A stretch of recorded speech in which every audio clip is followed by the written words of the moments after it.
There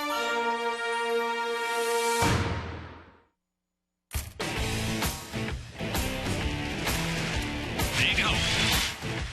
The K-Zone has had a lot to cheer about this season. There you go. And the K-Zone, absolutely ecstatic with that. The newly designated section where fans get their K-Card and sale T-shirt and cheer on our Ace All-Star has become one of the hottest tickets at U.S. Cellular Field, and today we'll broadcast the game from the Fan Frenzy section as Chris Sale takes on the Texas Rangers next, right here on Comcast Sportsnet.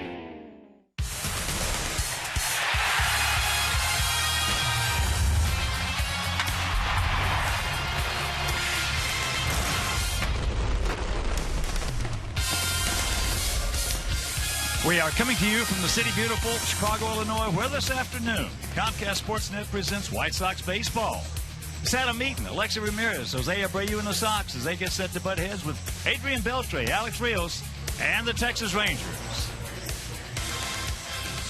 Hi, everybody, and welcome to the K-Zone out here near the left field foul pole, where this place is going to be a madhouse today. Every time Chris Sales fans somebody, they got their red T-shirts on, the placards are out here, and this is a rubber match. We couldn't have a better guy to get the ball today.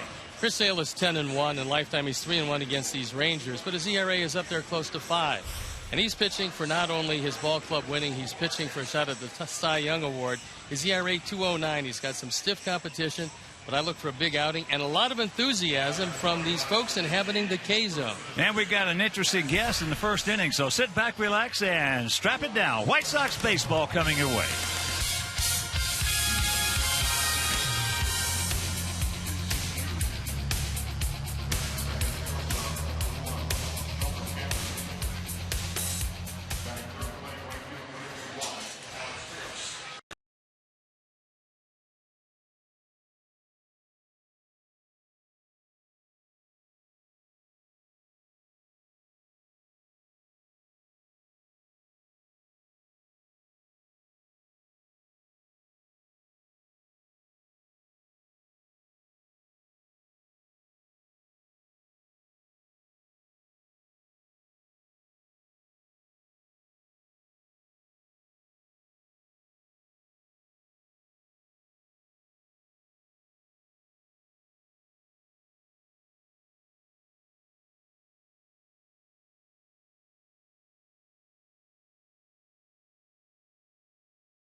Sportsnet is brought to you in part by your Chicago area and Northwest Indiana Lexus dealer, who invites you to test drive a Lexus today.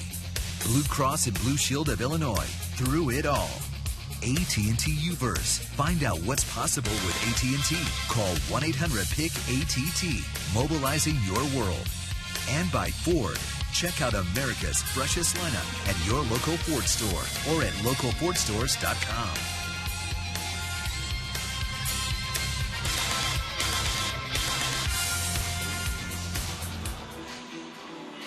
Testing 1, 2, 3, 4, 5, 6. You got me?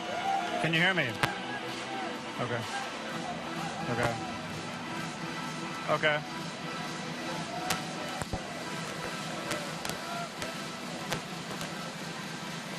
Okay. Okay.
Zone, the Chris Sale K Zone. Tons of fans here coming here, arriving to be here for the Chris Sale start here today. Hawk and Steve broadcasting from the K Zone. We're in sections 154, 155. If you ever want to come for a Chris Sale start and be here in the K Zone, all you got to do is get a ticket. It's sections 154, 155. On Sundays, it costs $15. It's $20. And the other day, you get a K Zone for Sale shirt. You get a K card. K cards are everywhere here. Hawk and Steve are going to be broadcasting with a lucky fan here in the K Zone during the game for a half inning. They might do a better job than I could probably do, but Hawk and Steve will be doing that during the game. You having a good time so far? Is this your first time in the K Zone? Yeah, first time in the K Zone. I'm the David Price K Zone. I'm a Rays fan. Rays fan, get out of here. All right, Hawk, Steve, back to you. Thank you, Eric Chuck, and we've got the starting lineup and how Washington is going to line up his Texas Rangers. It's Chu Andrus and Rios at the top, with Beltre, Arancibia, and Rosales in the middle. Chirinos, who homered a couple of times yesterday, with Adduci and Robertson rounding it out. The defense, and how they'll line up behind Chris Sale left to right. It's Diaz, Eaton, and Viciedo in the outfield, with Gillespie, Ramirez, Beckham, and Abreu in the infield. Tyler Flowers behind the plate. And our Lexus Pursuing Perfection starting pitcher is Chris Sale. Looking for win number 11. His ERA just a speck over 2. He's been brilliant. 129 Ks, 20 walks. And so, it's game time. It's time for me to turn it over to my play-by-play partner, Ken Harrelson. Hi, Stevie. Thank you very much. And once again, good afternoon, everyone, and welcome to White Sox baseball. As Shin-Soo Choo will lead it off. Chu comes in hitting at 238. 10 homers, he's driven in 36. And the first pitch of the ball game, I guess it's low and away. Just a touch off the outside corner. Rangers come in at 55, check that, 44 and 69. There's the strike. And the count evens at 1. A beautiful day here in a beautiful city. Chu, 3 for 7 in the series. This is the first time I had the pleasure of a regular season game watching Chris Sale warm up. I was surprised he didn't warm up a little bit longer, but apparently he felt ready to go. But looking at his stuff from as close as we are, popping in the glove, it was a nice experience to see Chris in that way. Well, that ball into left field. We got a man there. And that's out number 1.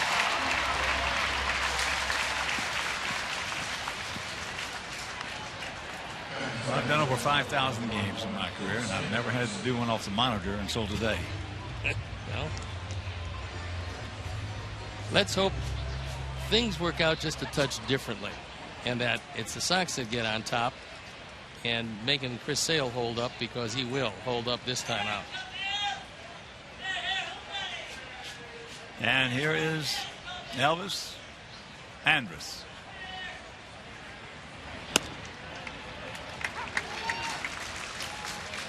Andrus at 271, a couple of homers, he's driven in 30. We won the first game in a range shortened affair, 7 innings. We won that ball game 5-3, and then yesterday won to nothing.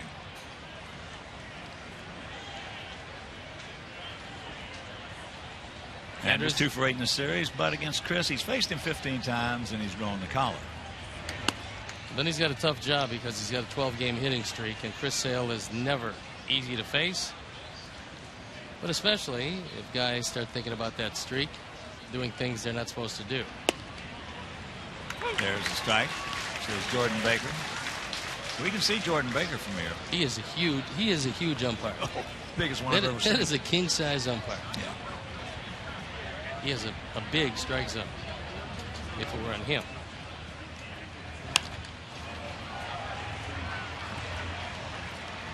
And there is his first hit off Chris Sale. And the hitting streak moves to 13. So Andrews inside outs this one. Doesn't hit it awfully hard, but hits it in a good spot. And he's aboard. That'll bring up Alex Rios.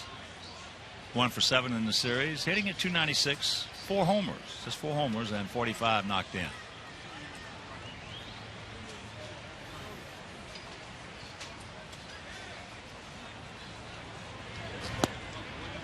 Takes that pitch down low. Sox will conclude this game, this series, this homestand this afternoon, board the charter, and head on out to Seattle. Great Pacific Northwest for a 4-game set.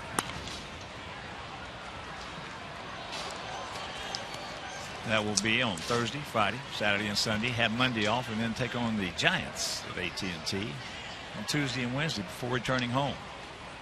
Benji Molina, the first base coach, I'm sure has told his premier base stealer, Elvis Andrus, to watch the move of Sale because it's a good one. Goes through that one. And this is pretty much what it looks like for us. A sea of red in the K zone. They're certainly waiting for Chris to record that first one.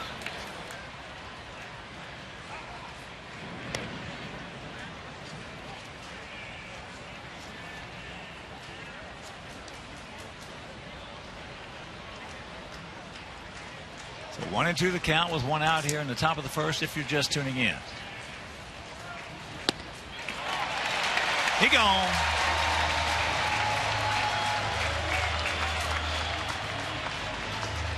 He's gone in the first strikeout of the game. Produces a roar of enthusiasm from the K zone.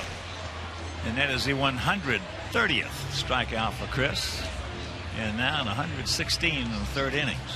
And just another example of how to use your straight change.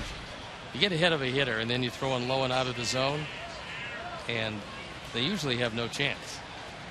And here's the man on this club, Adrian Beltre. Takes first pitch strike. Beltre 2 for 7 in the series with a home run. Comes in hitting at .322 with 16 long ones and 61 driven in. His numbers against Chris Sale are very impressive, especially when you consider the guy has that kind of power.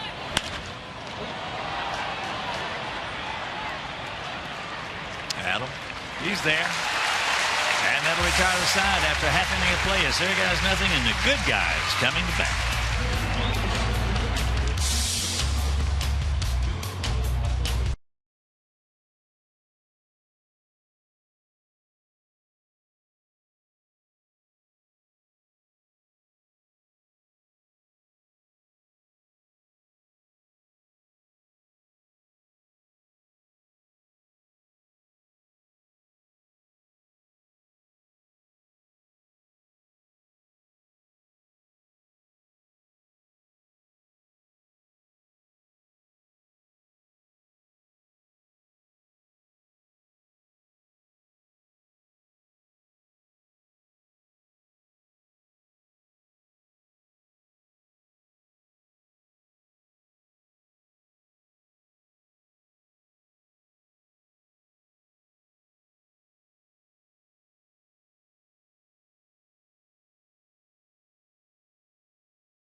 It's going to be Eaton, Ramirez, and Abreu at the top, with Dunn, Viciedo, and Gillespie in the middle, followed by Flowers, Diaza, and Becca.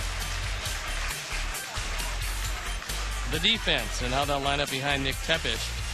Aducey, Robertson, and Rios in the outfield, with Beltre, Andrews, Rosales, and Arancibia in the infield. Robinson, Chirinos behind the plate, and Alexis pursuing perfection. Starting pitcher is Nick Tepish.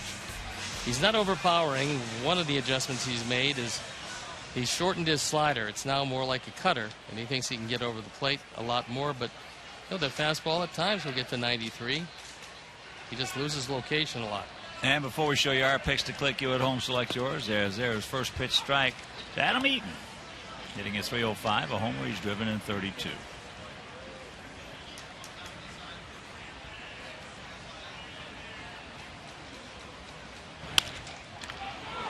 Knocks it down, picks it up, and throws him out.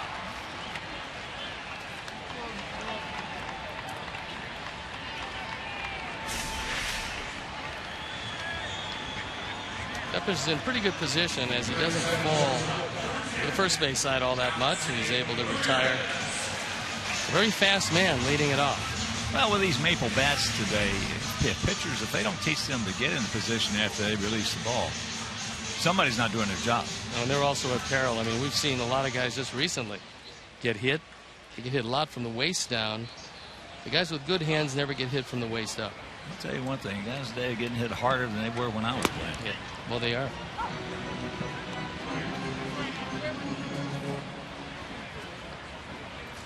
Alexei hitting at .288, 11 homers and 56 driven in.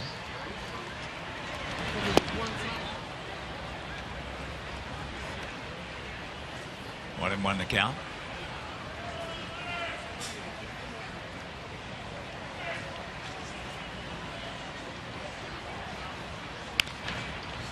And he yanks that one foul. Tepish, original property of the Rangers, selected in the 14th round of 2010 June draft.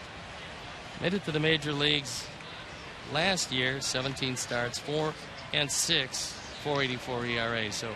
So far, he hasn't been able to put it together, but he's just 25 years old. Out of Kansas City.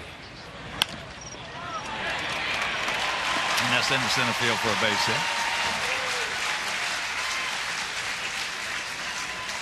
And right now, let's check out our picks to click. Manager, director, and crew went with Alexei. Just thankful. Steve's going with Adam Dunn, who pitched last night.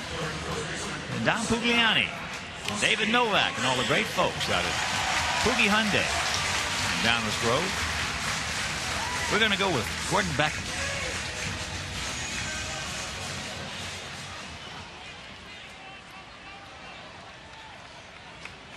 So here's Abreu. Hitting at 307, 31 homers, 86 driven in. Now they got him picked off. Like I said, made up his mind he was going to go on first move. And now he will grab some bench. And once this unfolds, Andrus does it the right way. Took off a little too early. And then a one-throw replay, and Elvis Andrus is going to run down Ramirez most of the time, and he certainly did that time.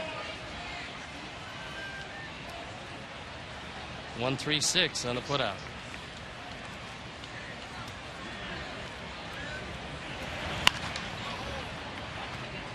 And I said hard but foul. Jose 3 for 7 in the series with a couple of RBIs.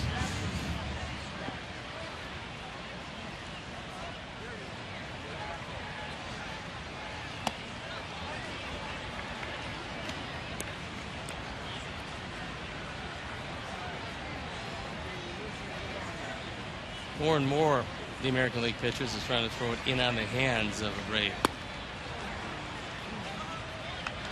Well, the way he protects from the middle out, you got to get him looking middle in. Since the All-Star break, all he's done is hit 379.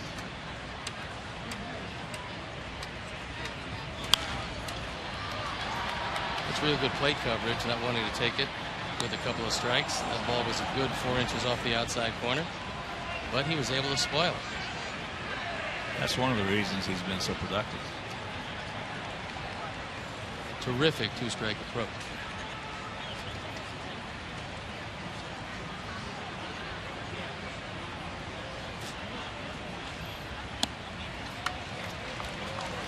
Two and two.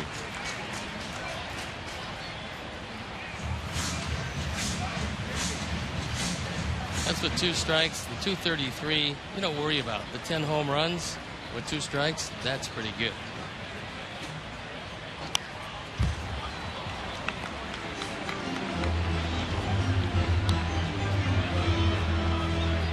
Boy, you need something to eat. You've got kielbasa and pierogies. They have plenty of onions. Sure not too many people are sitting next to you. So the full count, the 2 down here in the bottom of the first.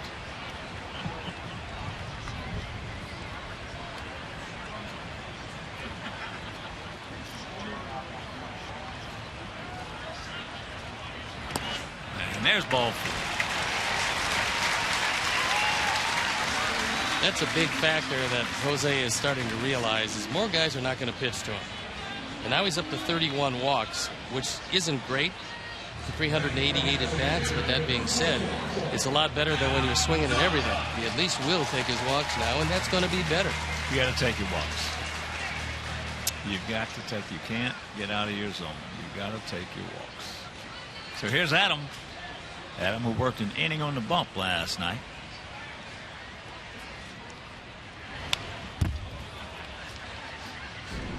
Adam told Robin he wanted to pitch sometime, and last night was the time. He came out. He'll always remember retiring the first man he faced. Well, I wonder how many other relief pitchers in the history of the game have ever had 457 home runs. There's 2 of them. Yeah. There's only 2 above Adam. Jimmy Fox was 1. And the Babe. Babe Ruth. When the Babe pitched, this was later. This was after he originally started as a pitcher. When he pitched, he had the most home runs ever for anybody who's ever ascended that hill.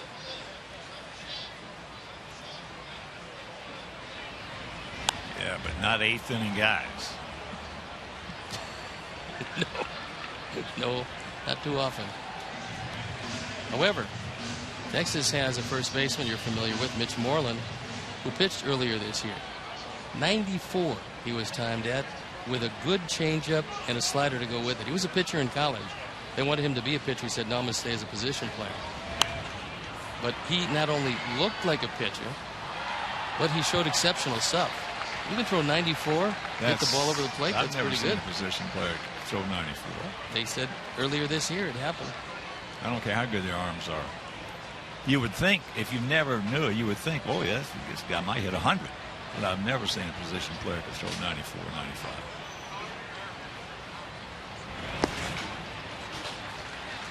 That's down low. 1-2 the count to Adam.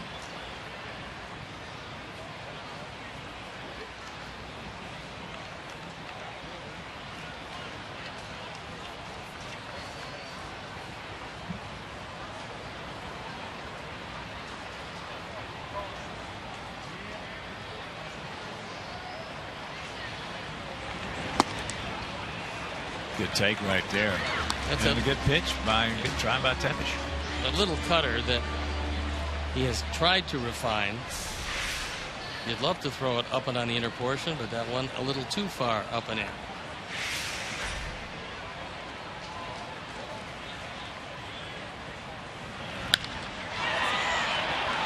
And that's down the right field line where the shift will get him, and after 1, no score.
And we're in the K zone right here, where the fans just have a ball.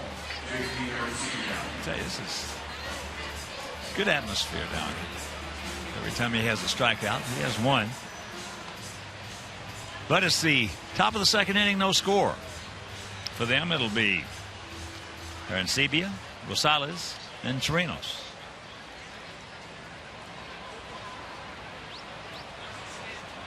Arancibia had a big 3-run double in the second, solo home run, and then a base hit. So he had a big night, 3 for 5. Still knocking at the door of 200 for an average.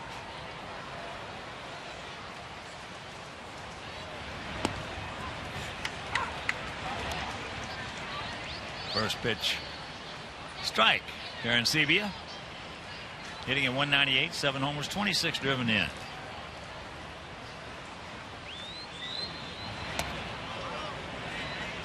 Watch out. Puts it 94.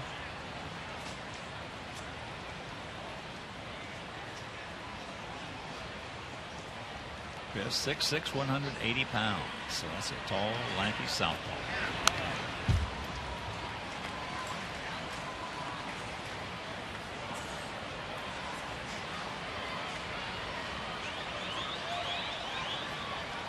In a 1-2 hole, he's very susceptible to either that straight change or a good hard slider off the plate and down and in. That one not tantalizing enough. Up in the zone. Well, in the past, he has had a lot of holes. But if he catches up to one, he can hit it a long way. He's strong. He's got a lot more talent than his number. Tell you. Again, what you do is 98 in today's game, 98% of the time, the guy's going bad, they work on his mechanics. When it should be just the opposite. They should be working on his approach. Well, if they can get him to be a productive member of this team, it'll be a job well done by John Daniels and his scouts. And there he wants to know if he went? No. So there's the leadoff walk.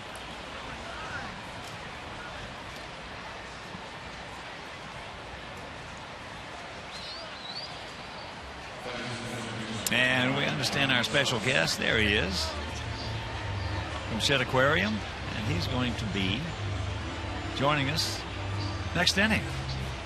Stanley, alias Phil. It's a handsome bird. Yes, it is. Rosales.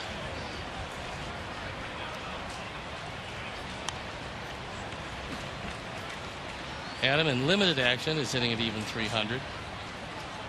Last night he had a couple of hits, including breaking the heart of Adam Dunn on an RBI base hit.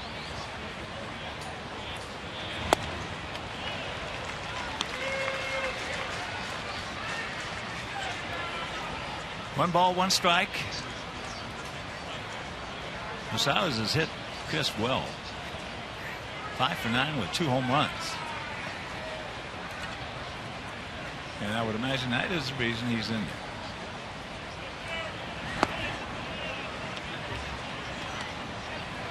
there. Adam always has a lot of friends and family when he comes back to play with the assorted teams he's played with. Now he finds his opportunity with the Texas Rangers because of versatility. You can play him anywhere and he's going to give you a good effort.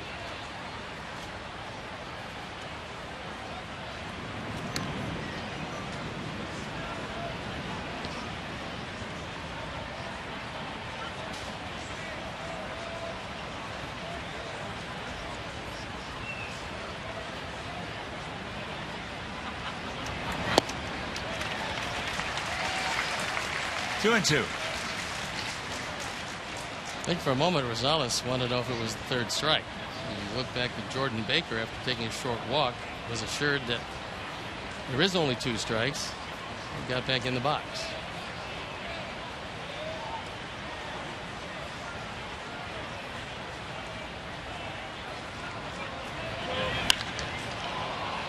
And that ball hit hard. Hit hard. And he hit that post. Adam Eaton is down. Took a tremendous shot as he went into the wall as Rosales hit his second home run, but more concerned about Adam Eaton. So it's a 2-0 Texas lead.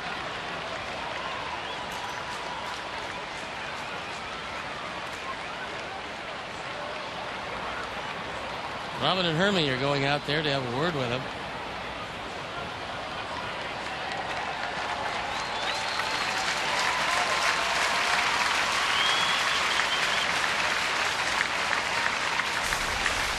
This ball is hit awfully hard, and Adam can't protect himself. Concentrated on that one. Thought he had a shot at it, but it just kept on going. The ever so slight wind is blowing in that direction, and he hits the wall hard. It's that post. He hits in the middle. It's not good, but it's not bad. Hit that post, it can be bad.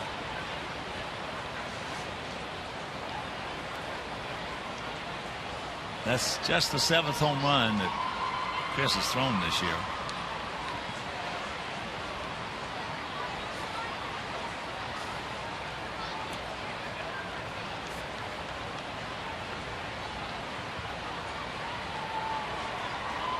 He's So far, he's been a pup out of Aaron Rowan. Fearless in the outfield, but it does get him a few injuries. Well, that's what Aaron used to do. We used to. Aaron, he had absolutely no respect for that wall. Zero. And look, that might be the sign for Leary Garcia. Yeah.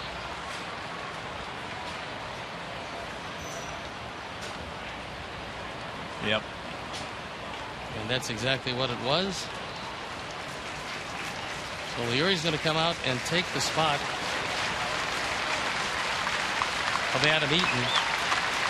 And unfortunately, he's got to leave the game.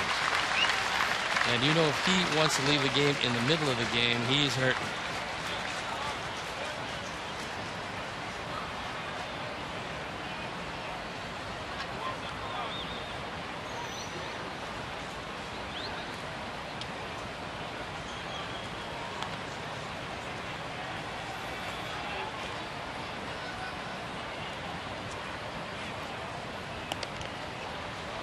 And let's take another look at it.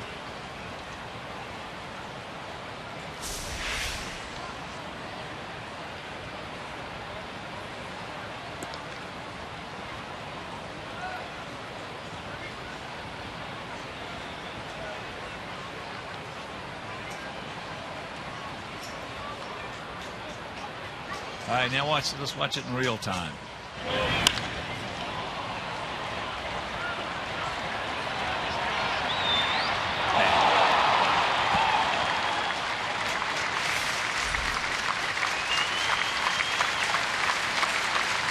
And as you would expect, he gets a great round of applause from a very appreciative U.S. Cellular Field crowd.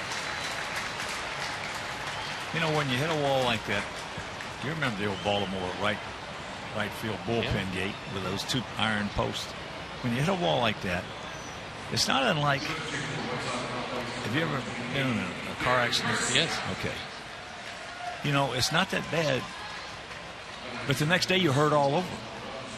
And it's the same thing when you hit a wall like that. I mean, that was bad, though. I mean, he hit that ball hard, but tomorrow he's going to be sore all over. The tip of his toes to the tip of his nose. Robinson Chirino steps in. He's 3 for 7 in this series with 2 home runs. Showed us some pretty big powers. He took one over the center field fence last night and then drove one over the left field wall.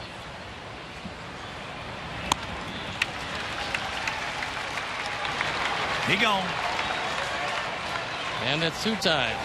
Folks in the K zone have been able to get up and celebrate. High heat moved right by him at 95, but he kept it up and out of the zone.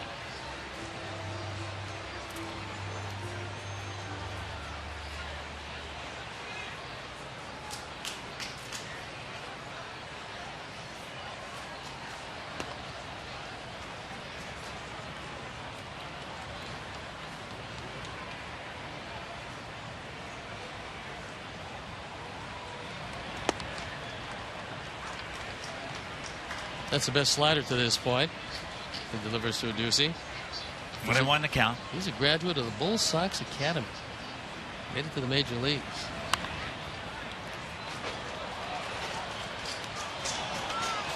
So the count, ball and 2 strikes.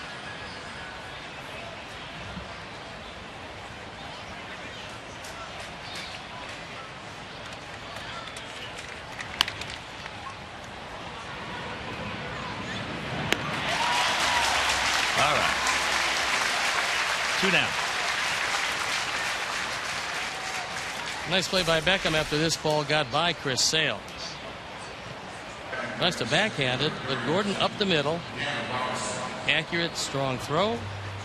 Hits Adduci by a full step.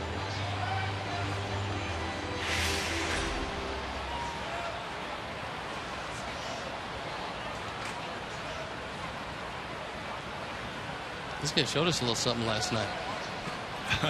28-year-old that we haven't seen. Yes. He came over from San Diego. When he came over, he really couldn't deal with the fastball at all. Everybody threw it by him, even 92. They would throw it by him. Well, Chris will make the play, but the 2-run homer by Adam Rosales to the bottom of the second, trailing 2-0.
Today in the K zone.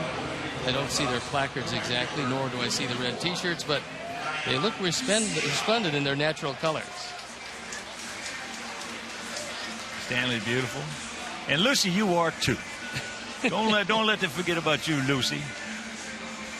And they're here today as part of a Wild About the Sox promotion with the Shed Aquarium. It's wonderful to be out here. In fact, it seems like Stanley has captivated a few fans here today. And there's Lana back there, so yes. All right. Thank you for stopping by. All right. Okay. Shed Aquarium, that's a beautiful place to go. It's a 2-0 Ranger game. Tank hitting at .236, 13 homers, 40 knocked in. And the count 1-1. Hello, penguins. Penguins are cute. Cuban iguana needs some work. There's Elvis. 1 out.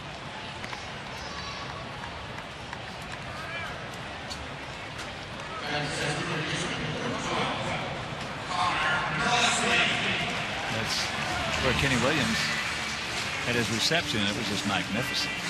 Shed Aquarium. Beautiful view facility. Of the city. Yeah, beautiful facility. Absolutely beautiful. There's Gillespie hitting at .317, 4 homers. He's driven in 39.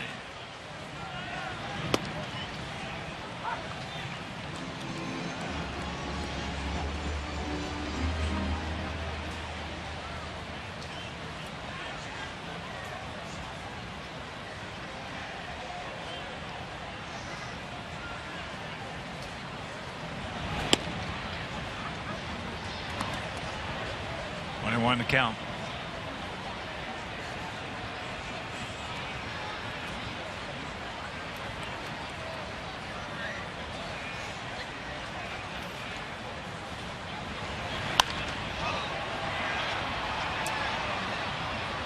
Hooks that one. Gillespie had a good night last night. Was 2 for 4. His career against the Rangers, small sample, only 8 games, but .345 with a homer and 4 driven in.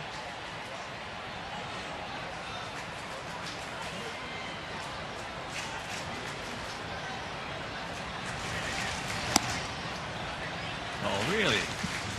Moved outside. So 2-2. I mentioned Texas coming in at a record of 44 and 69. They're in last place, 25.5 games back.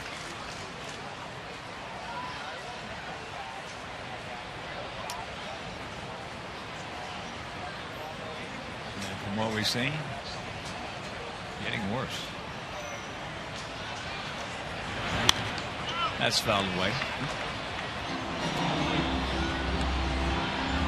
The Athletics have a 2-game lead over the Angels. And the Mariners starting to fall back. As you can see, the Rangers having a very difficult year, but in a battle for the first pick in the draft. They're head-to-head with the Colorado Rockies. And that ball hit hard. But they got a man there.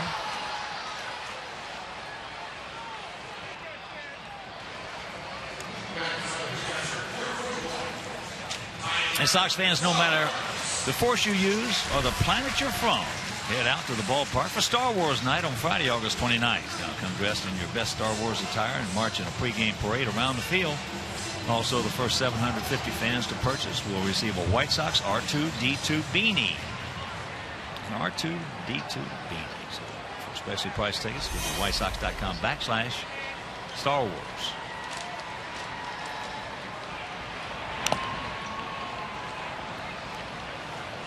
By all accounts, the Rangers are going to lose a tremendous evaluator in A.J. Preller. He was the assistant GM, and the rumors out of San Diego are that he is going to be named the general manager of the Padres. He's done a great job with these Rangers. He's got a great eye for talent. That bat goes further than the ball. And that didn't take long. A 1-2-3 inning. And we'll go to the third.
AT&T U-verse will have sights and sounds from Bears camp, plus a complete look around the majors. See all that and more on Sportsnet Central tonight at 6:30, only on Comcast Sportsnet. 2-0 bad guy lead here in the third inning.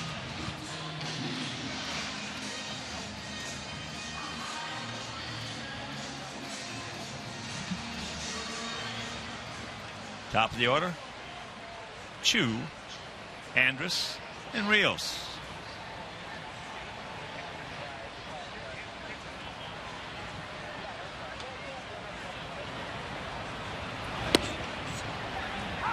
First pitch strike, Chu.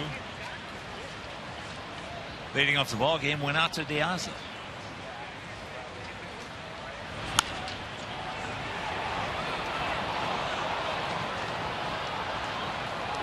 That one just missed with Chris Conroy on the call. Well, Chris, we got thumped yesterday. Had a good game behind the plate. This one doesn't miss by a great deal.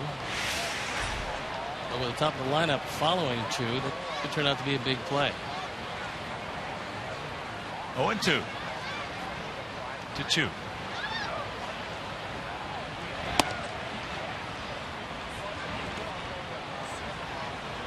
Fastball at 95.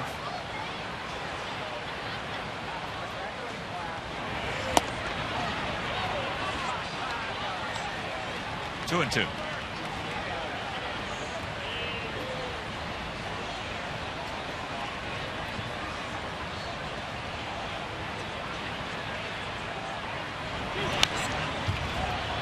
Just got a piece of that slider.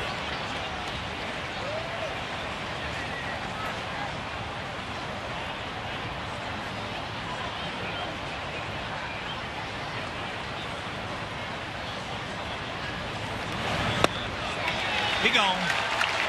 Straight change, lefty to lefty. And he had Chu out well out in front of him. So third strikeout. Terrific motion, good arm speed. You can't really pick up that it's not a fastball until it's too late. And it's not slow enough for a hitter to adjust. Just the right speed. It's about anywhere from 9 to 11 miles an hour disparity between his fastball and that straight change.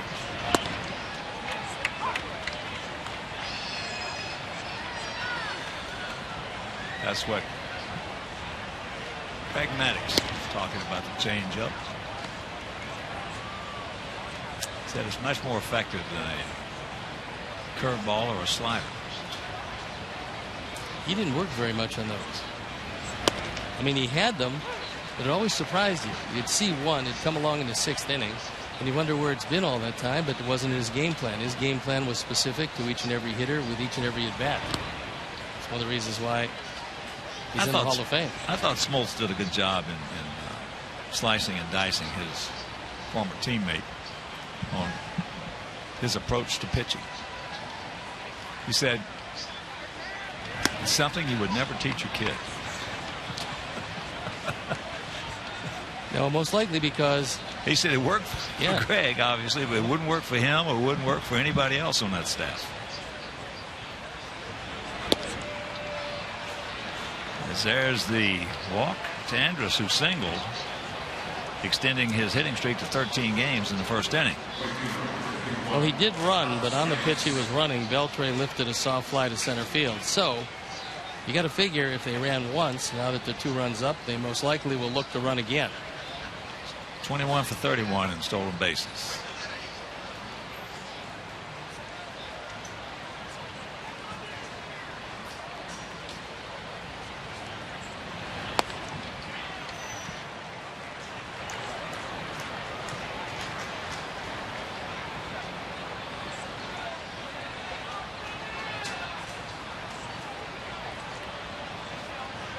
Rios struck out on a changeup his first trip.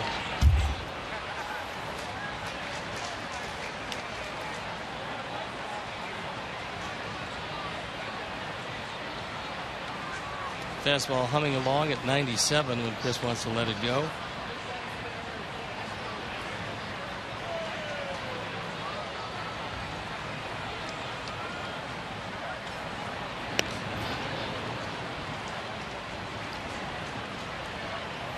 They have a strong arm, but if a lefty can do that, if he can just step back and throw to first in the same motion, you will get a couple of base runners. And he will occasionally throw it away too. I used to hate that when our pitchers use that quick step off throw over and over. It's difficult. It's difficult to throw it right on the money because it's completely different than anything you've ever done. There were a couple guys who could do it well. Most guys have a hard time with it. Yeah. And we've got Alfonso. Has he gone again? 4 strikeouts, 2 down.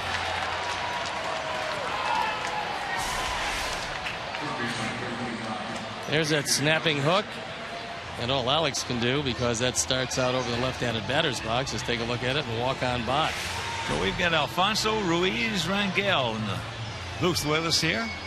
In our makeshift booth out here in left field corner. He was the one who won the contest to come up. Told me he started out as a catcher, but he blew out his arm. And that's a shame because everybody can use a catcher. And there he is. There he is. Right here. Right before your very eyes, materializing. Beltre went out to center field. We have not heard a report yet on Adam Eaton.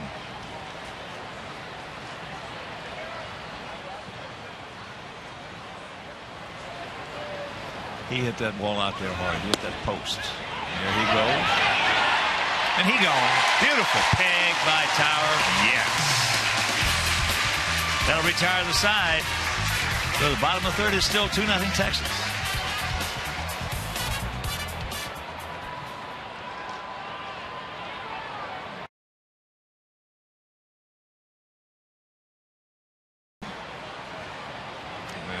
Washington still looking for a sign from the dugout. Yeah, this system, somehow they're going to have to correct this one, because you walk out as slowly as you can. In the meantime, he's looking at Tim Bogar to see a yay or nay.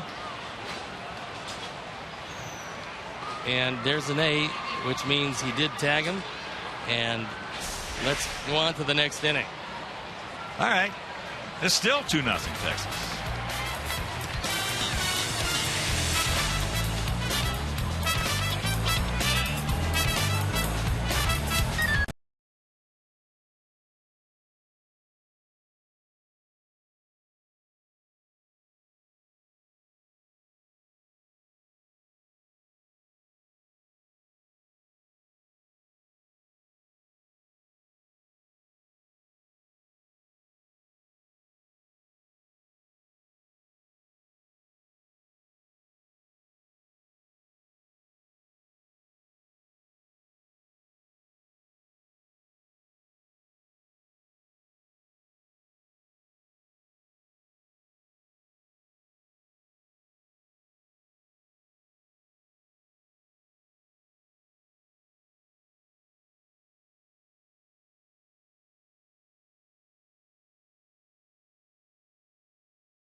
Shown on our broadcast later in the game, brought to you by AT&T.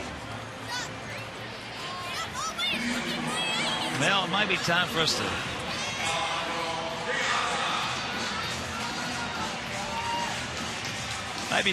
to get some runs.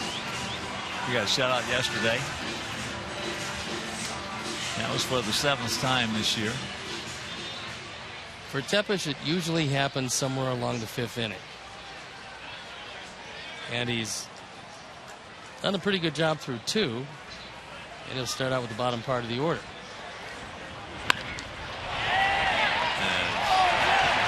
Alejandro down into the corner. So a nice way to start off here in the third.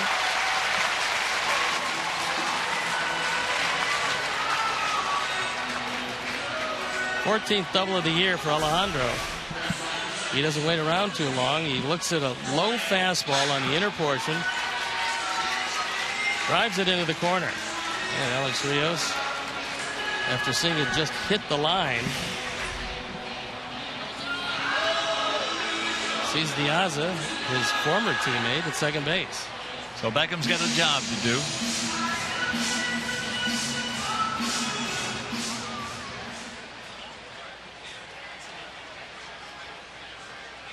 And that's to get him over. Gordon in a funk. Hitting at .224, 7 homers, 35 knocked in.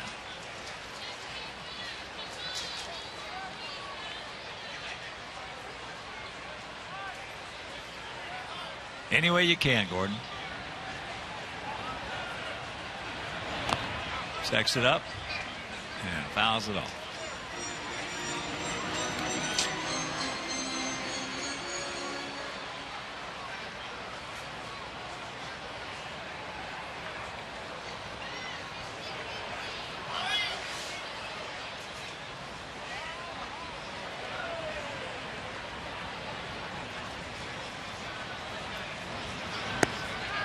Out. Chirinos can't throw. Got a good arm and he's got some power.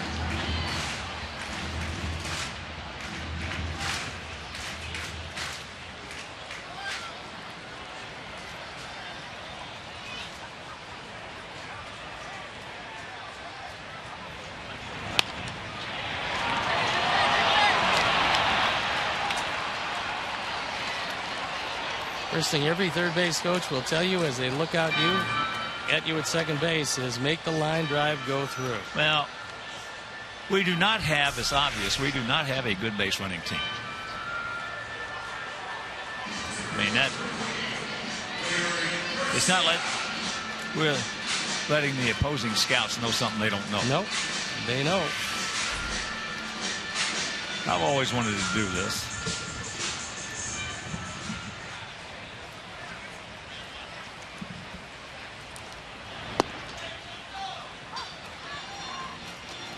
Always wanted to get in this raffle that they have here at the ballpark. No, that's pretty good. And I love the fact that if you win your charitable nature, you're going to give it to Joe Grube and I. Well, I'm definitely going to give it to Grube. You know where you can go. Yeah. Raffle's a good idea. 20. Yes. Yeah. In good shape. Thanks, Laura. All right, Laura. Thanks. There you go. Oh, boy. This will be for the crew. If we win it, this will be for the crew here. For all the hard work that they did. And meanwhile, a bad base running play, and we still trail it 2-0.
My partner decided those grandfatherly feelings were just coming out at him, so a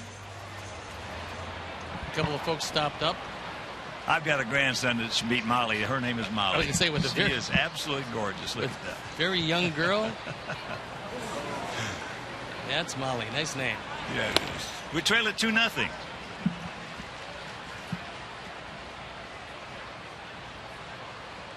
Beltre.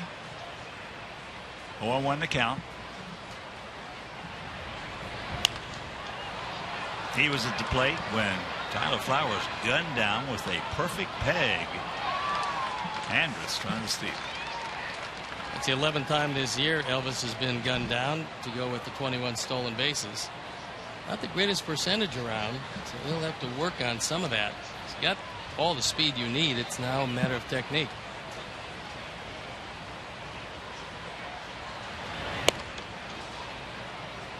I'd rather have a base stealer with a good technique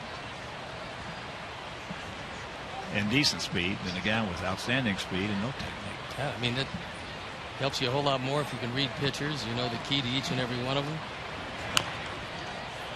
Good base stealers that I've talked to always told me that they kept a book on every pitcher, and they knew exactly which ones would have that little balk move where they bend the back knee and come to first base.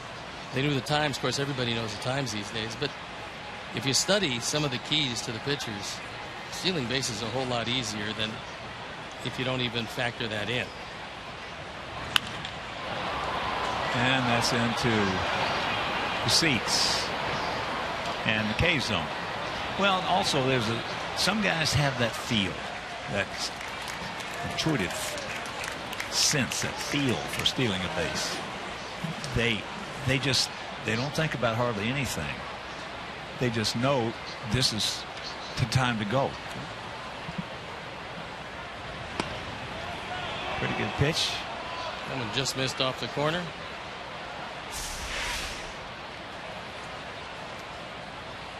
I mean, just barely wide.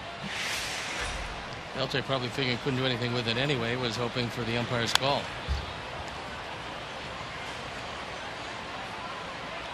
There's some youngsters certainly enjoying their day at the ballpark.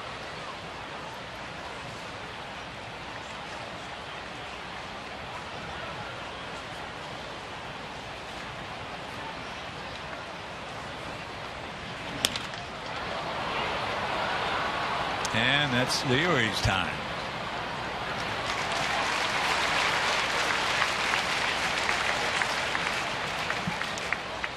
I've mentioned this many times over our telecast in the past. One of the great techniques of base stealing, probably the best technique I've ever seen, was Louis Aparicio. And back in those days, stealing bases was an entirely different element, so to speak, or an animal. You only stole when you had to. There was none of this running your numbers up on stolen bases unless you wanted to get really hurt. And when Louis stole a base, everybody in the ballpark knew he was going to go. And he had that technique of walking right towards the pitcher. And as he was walking right towards the pitcher, he was walking also towards second. Yeah, but it didn't appear that the lead was that big. You know, and back in those days, most of the time, the pitchers looked at the runners. Today, you know, you get Verlander, he never looks at a runner. You get a lot of guys never look at a runner. Catcher gives them the sign to throw over, or else they don't throw over. But the pitchers back in those days would look over, and it looked like because Louis was coming right at him, that he was right on top of the bag.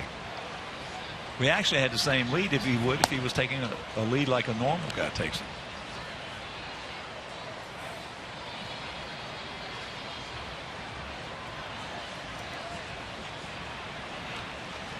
One out, 1-2 the count. That's the kind of technique I'd like to see Adam Eaton try to walk right towards that pitcher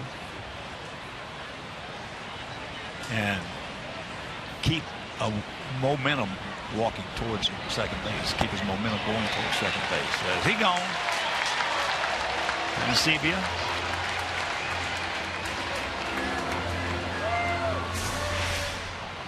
That's the fifth strikeout. Snapping slider down and out of the zone, and Aaron Sebia, who walked and scored a run in the second, now a strikeout victim in the fourth. Yeah, with the speed that Adam Eaton has, there should be no problem for him to steal 40-50 bases a year. He'll eventually be able to do that. Well, he's got to get a better technique. He does not have a good technique right now.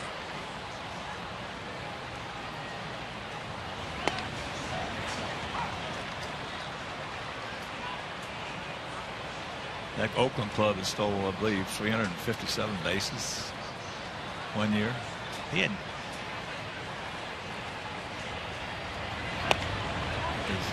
Rosales hit that 2-run homer into right center field, and we're going to show you what happened on that play. with our Adam Eaton. And if you missed it, poof. Wells hits this ball hard, and Adam gets interrupted by that pole. And he came away looking like he was favoring his back. It came away like somebody had just absolutely poleaxed him. That's when you're not knocked out, but you just can't think, or you just can't hardly move. That's off the glove.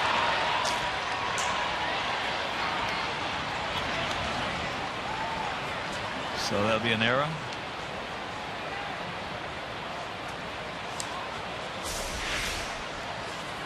And Gillespie will pick up another one. That's his 9th error in 89 games. And for the Sox, error number 76.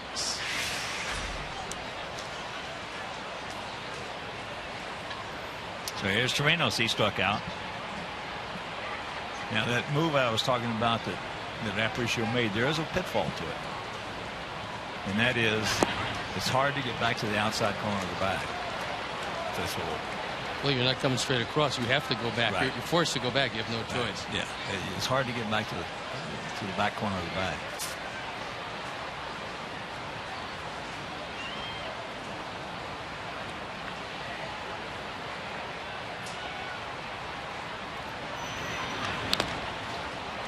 Bruised lower back.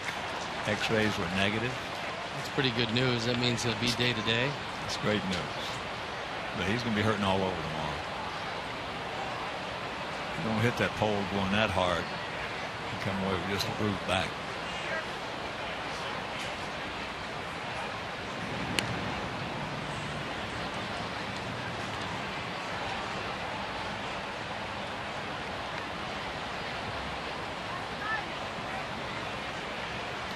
It's number 75 on the way, which is a fairly high total into the 4th inning. He gone. 6 strikeouts. The K-Zone loves it.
Robinson Cano at Safeco Field.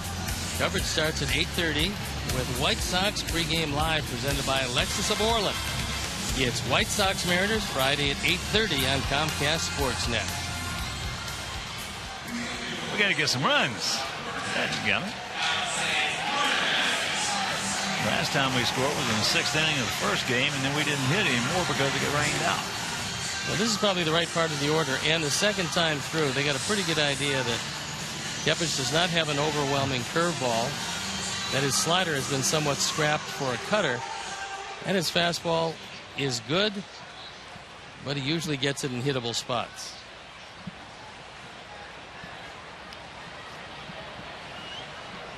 Alexei Abreu, Dunn, Viciedo. We got the right guys coming up.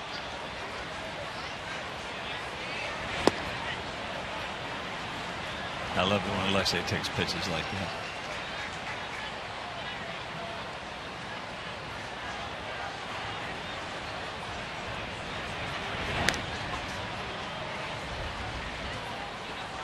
Two and 0 the count.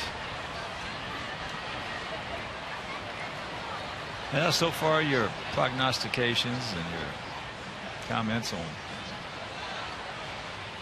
pitchers when they run into trouble have been uncanny. So we'll see if that holds true. It's like charting a horse. Some horses for courses is what they call it. And there's some horses that get out quickly. You know that they're going to die. However, that being said, occasionally that same horse gets out and never looks back. And wire to wire. Yep. Good eye. In the 9-game hitting streak, Alexei's hitting .371 with a homer, 9 driven in, with 5 doubles, 7 runs. It seems like just about everybody in this lineup sequentially has put together a fairly substantial hitting streak. That ball just killed off the glove of Beltre. When he's seeing the ball like that, you can tell the way Alexei feels at the plate on how he takes the pitch. When he just stands there and he's not afraid to take a strike, and he just looks it all the way back. He's dangerous. Well, he hits this one awfully hard. It's a fastball. It's right down the middle. And you can see Beltre, who's got as good a hands as there is around, couldn't get much more than the tip of the glove on it. The ball is scalded, and probably the fact that he did get the glove on it at all stopped Alexei from going to second base. Here is Abreu. Had a good at bat, an extended at bat, drawing a walk.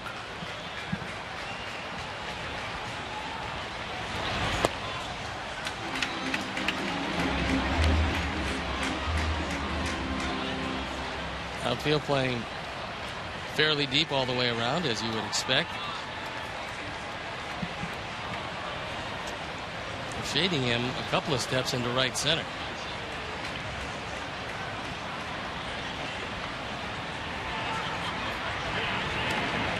Well, there's a lot of things that can be done differently in baseball. And the last 10 years, 15, well, since Bud's really come in, things are changing a little bit. But for an example, in hitting, and the reason I'm bringing this up is because you brought it up about his curveball's been almost non-existent. Slider's been very iffy, and you're going to have the second time around, you're going to have somebody over there saying, okay, he's gotten 1 curveball over through the first 2 innings. He's gotten 3 sliders over. He's hung 4, and let you make up your own mind.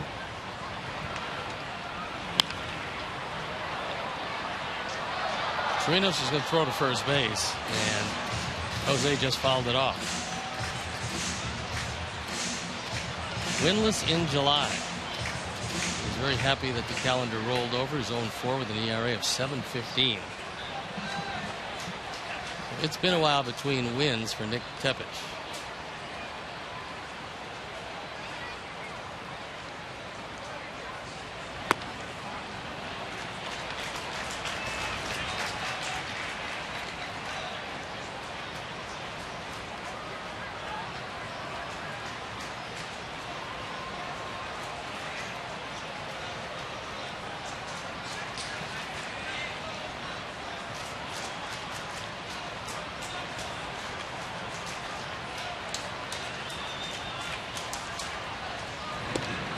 That was one thing Charlie Lau did. Great Charlie Lau, hitting coach. Charlie was my teammate. He was the 3rd string catcher my first year in Kansas City. And he wouldn't talk anything about mechanics. He would just tell you, this guy is there, is a rack him up. Double play, 2 down. But to tell you this guy is going to definitely try to get you with a slider. Or he's going to try to definitely get you with a fastball away. He's definitely going to try to get you with a fastball in or a changeup, whatever pitch he might have come up with. And the reason he came up with it is he would tell you, look, he's not getting his curveball. He's not getting his slider. So he's just giving you an approach, isn't it? That's all it is. Well, disregard a couple of pitches that most likely are not going to be strikes and pick out something that you like. Exactly. It gives you much more positive attitude. Adam looped out to Rosales, who's playing right field. Short right, though.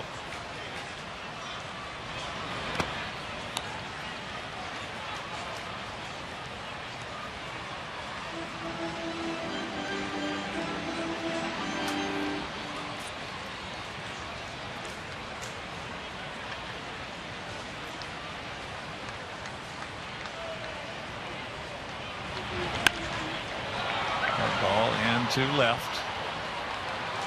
Ducey makes the catch, so we get the leadoff single, the double play, the line out, and we're into the fifth.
Dentistry night.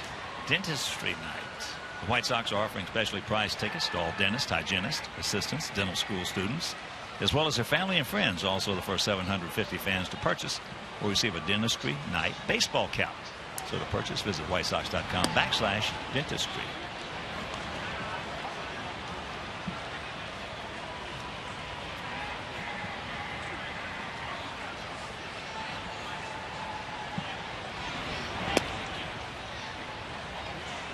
All right. Ducey looks out at Chris Sale.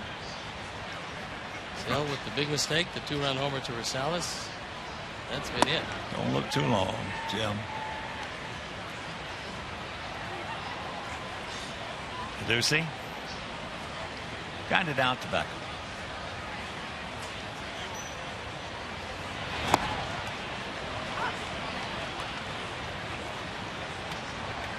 Three and one to count.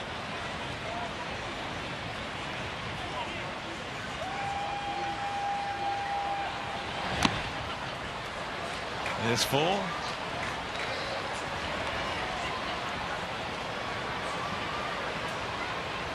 Robertson in the on-deck circle. Grounded right back to Chris in the second inning. But he did have 3 hits last night.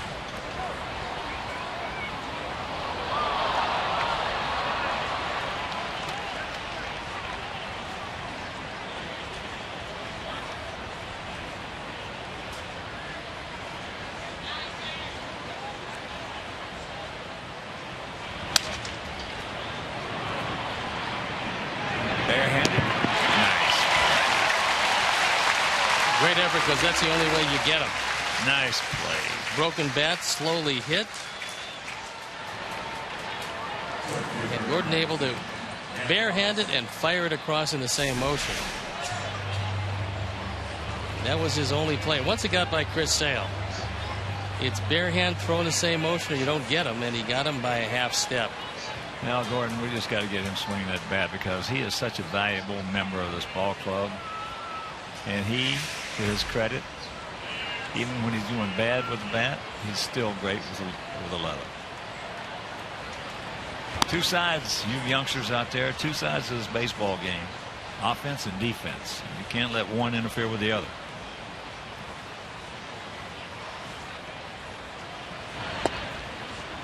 And there is no doubt, with Gordon in the lineup, this is a much better defensive team. No question. Well, we lead the major leagues in double plays, and there's not a bigger armed keystone combo than we have with Alexei and Gordon.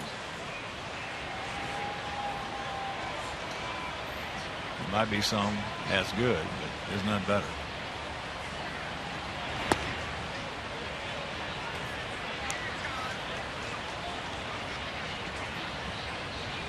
Robertson hit the ball very hard back to Chris. Yeah, he's swinging it pretty well in this series.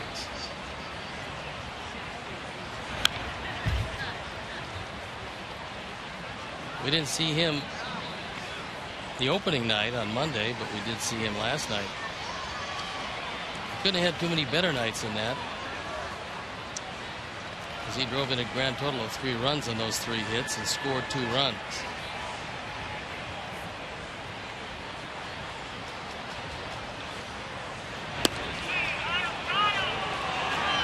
Chris wanted it, was just off the corner, and Jordan Baker said nope, it was wide, and he was right. Our Honda pitch tracks will show you this one just didn't make it. There you go. 7 strikeouts. The K-Zone is getting a workout.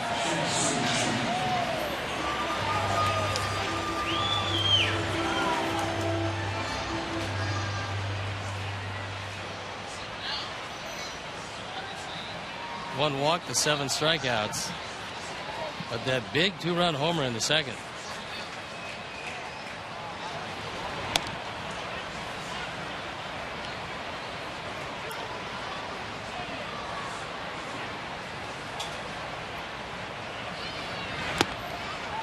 Chu can't get it, and the count evens at 1.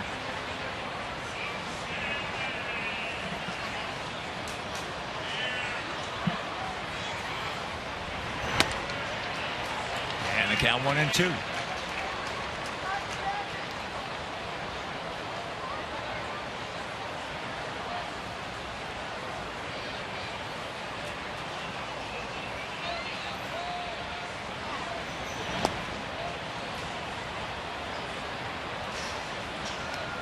Good idea with that sharp breaking ball. It was out of the zone, and Chu was able to check his swing.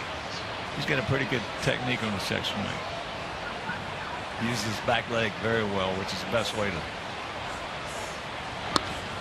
create a technique.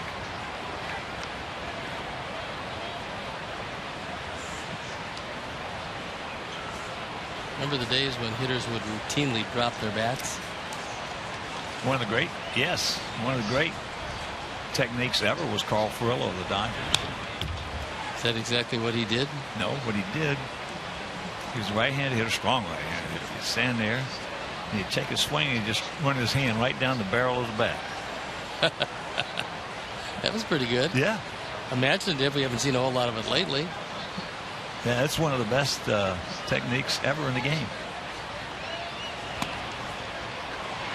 He gone. 8 strikeouts now. We're halfway home, but we trail it 2-0.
Live, presented by Subaru.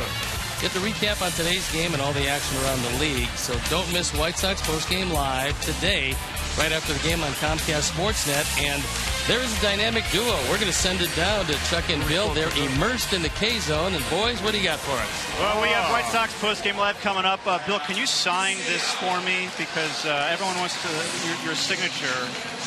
You're like we Mr. have Celebrity an autograph session going. We should have 8 strikeouts. That we can Chris Sale down here sign this stuff, not me. It's been fun here in the K-Zone. So many fans, so many big White Sox fans, so many Bill Melton fans will be here for White Sox Postgame Live from U.S. Cellular Field as soon as the game is over. Hawk, Steve, back up to you. All right, guys, thank you. Right now we need some runs.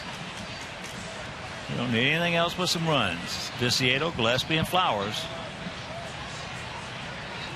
Tank grounded out to Andrus. And there's a base hit. So a good way to start.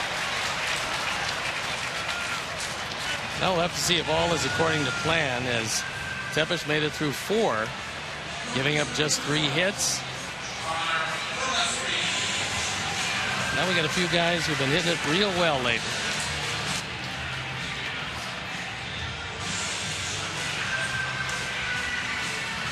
Gillespie lined out to center field.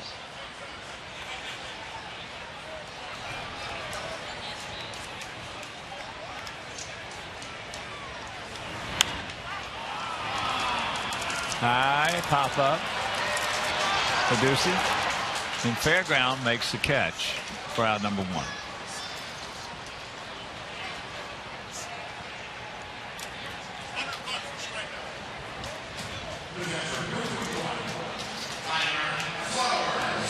So here's Tyler. He grounded out to Beltre.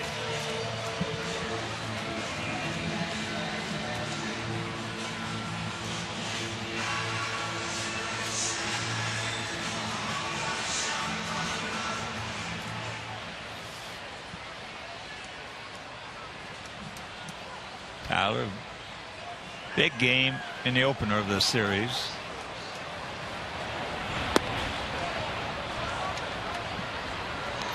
Last 16, he's hitting .440 with 3 home runs, 13 driven in, along with a .780 slugging percentage to go with those 6 doubles.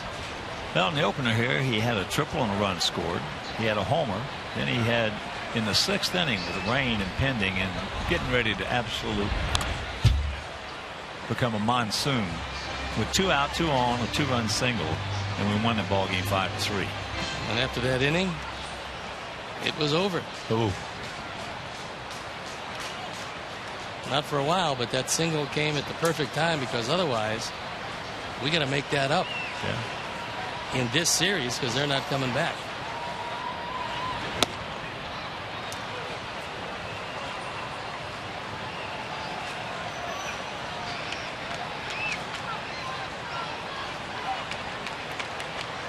One ball, 2 strikes, 1 out. Yeah, it was some kind of downpour.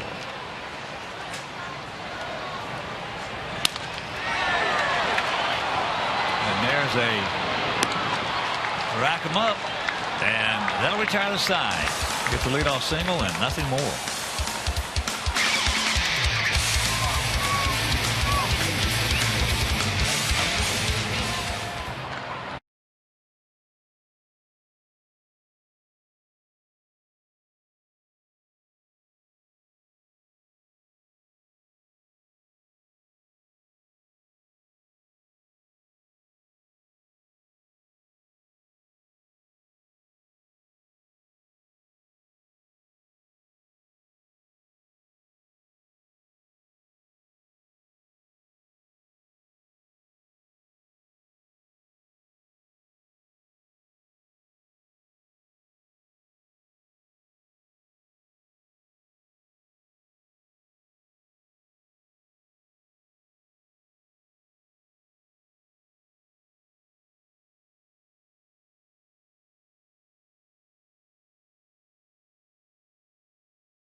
At the ballpark, and patio tickets are all inclusive.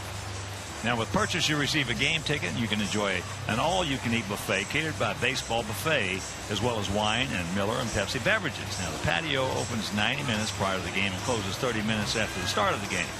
So to purchase tickets, visit whitesox.com/patio, and that's the Bertucci boys. They will take care of you. Right now, Nick Tepish is taking care of us.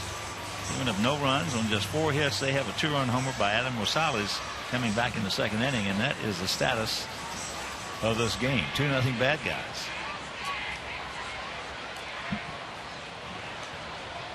A lot of young people here at the ballpark today on a beautiful afternoon. Andrus will lead it off. He has singled, and he has walked, and he has been caught stealing. Not only the K-zone activities, but the promotion Wild About the Sox in conjunction with Shed Aquarium. Checks it up and takes the strike. Sox bullpen up and going, and now we can know exactly who it is because we're looking right at his catcher. It's Daniel Webb thrown in the pen.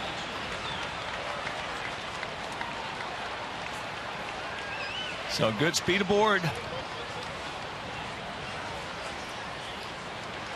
There's a look at Daniel as Chris Sale is now knocking at the door of 100 pitches. That's pretty much the view that we have. Daniel getting loosened up to come in.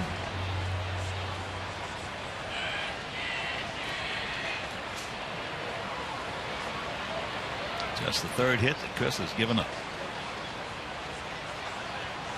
Rios 0 for 2 with a couple of Ks.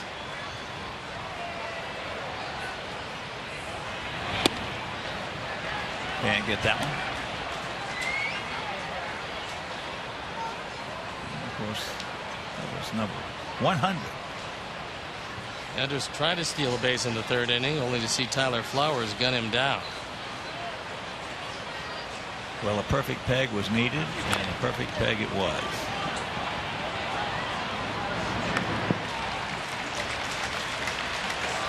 Swinging bunt in effect. Moved So, Andrus to second. 1 out.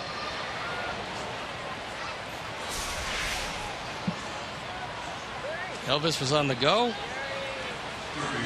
And Tyler flips it over Rios' head. Gets the out, but not until Andrus moves into scoring position. Beltre leading this club in everything. Twice he has gone out to center field.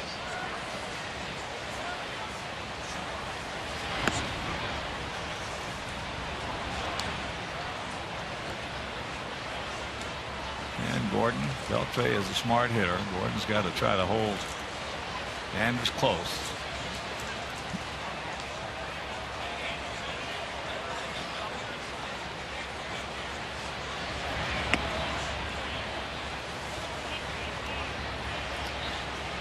Chris knows he's got first base open.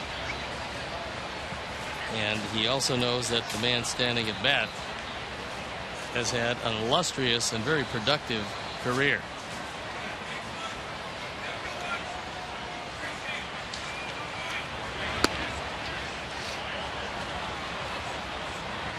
There are the numbers. 284 lifetime batting average, over 2,500 hits, knocking at the door 400 home runs, 1,368 runs driven in. Well, they're just going to put him on. And wisely so, I believe. Especially when he didn't swing at anything out of the zone the first couple of pitches.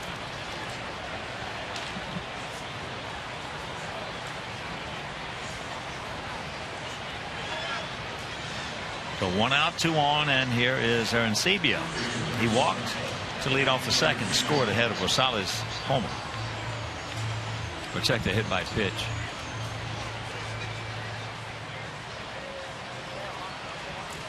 Struck out in the fourth. So Arancibia, 7 homers, 26 driven in.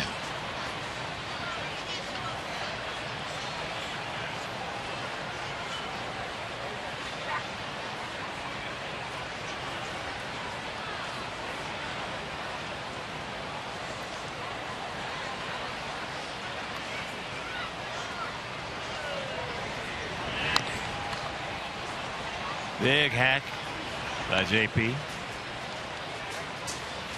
As I mentioned, after this game, we'll board our charter, head on out to the Great Pacific Northwest. In that 4-game series against Seattle, we're going to run Carroll, Quintana, Noesi, and Danks out there.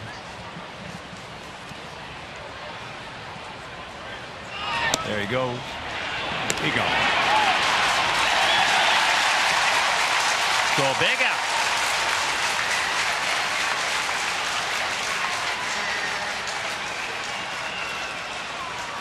Second time today that Andrews has been cut down trying to steal. He didn't get a great break. Tyler pours it over there, puts a tag on him. He got him. That's a huge out. Yeah, it is.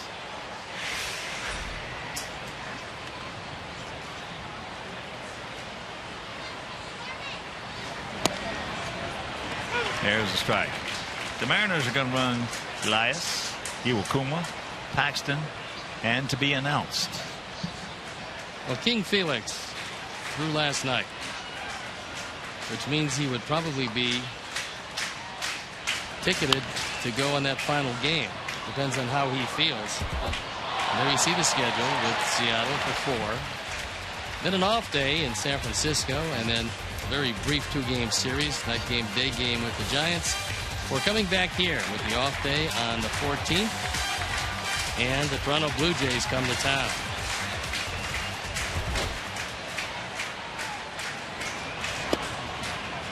Two balls, 2 strikes.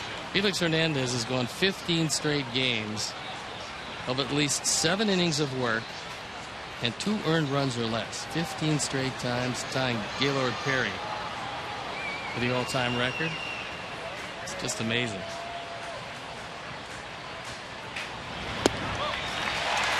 He gone. Number 9 as the K-Zone once again comes to life.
At 7:10, the country star Easton Corbin will perform live on the field pregame, and all fans are invited to stay for a postgame fireworks show presented by Pepsi. Purchase tickets today by visiting whitesox.com/country or calling 866-SOX-GAME. 2-0. We're having trouble putting points on the board. Well, between Colby Lewis yesterday and a 6-hit shutout, Nick Tepesch today, who's been aided by 3 double plays the last 3 innings, one of the line drive variety, then a 6-4-3 and a 4-6-3. So our Tepesch has things well in hand.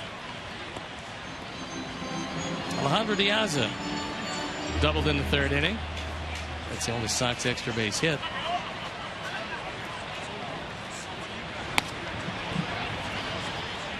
That rolling breaking ball out of the zone, and the count evens at 1-1. Against Tampa over the course of his career, Alejandro has loved to see him go to the mound.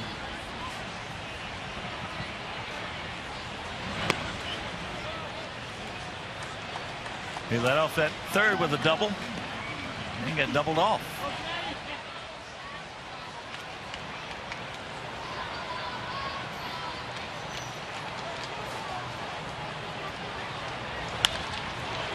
And look at this. Oh, just foul. Just foul.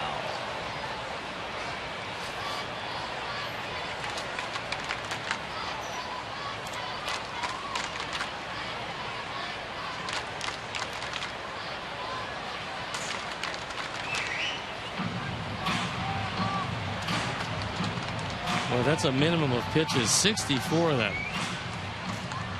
as he heads into the 6th inning. Tepic has only walked one, that coming in the 1st inning, and that to Jose Abreu, which was basically a pitch around. Other than that, he's gone at everybody.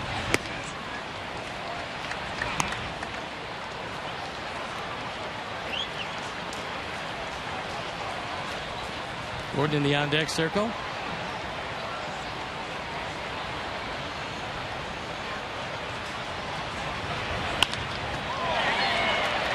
And it's in the center field.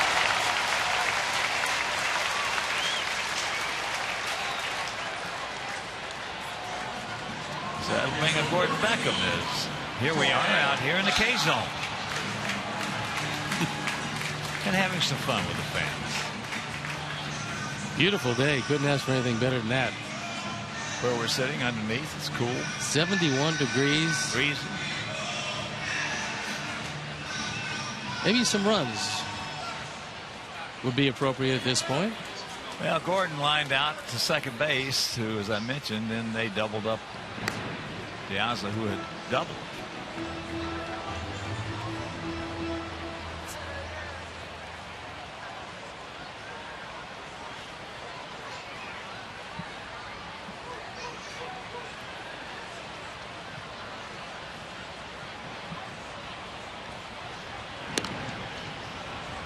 Sox this year have lost 29 games after holding a lead.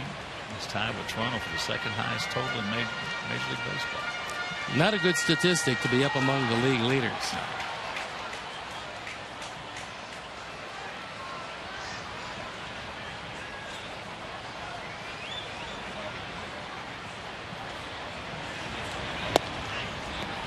Well, it's no secret. Everybody sitting in this ballpark and everybody watching us at home knows the problems we have.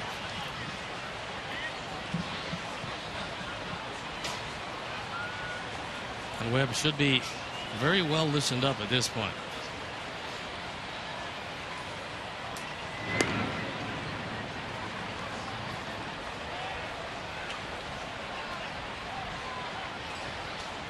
Trianos wants a little chit chat.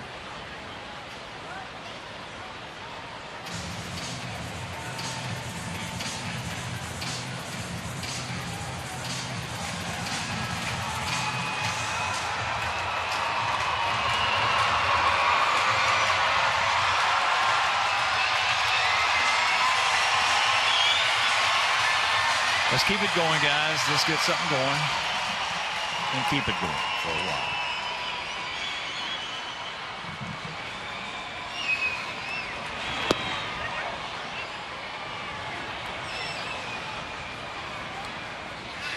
Oh, and 2 the count. On the appeal, Jerry Meals said he did.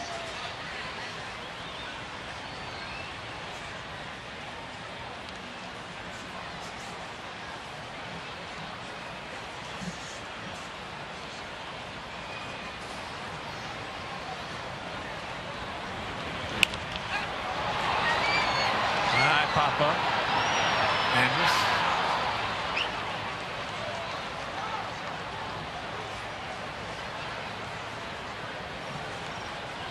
One out. So here's Leury. He's been in the plate one time. He came in when Adam Eaton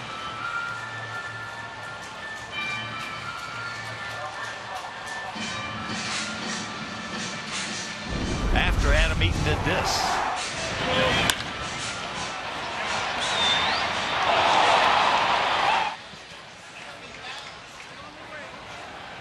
And the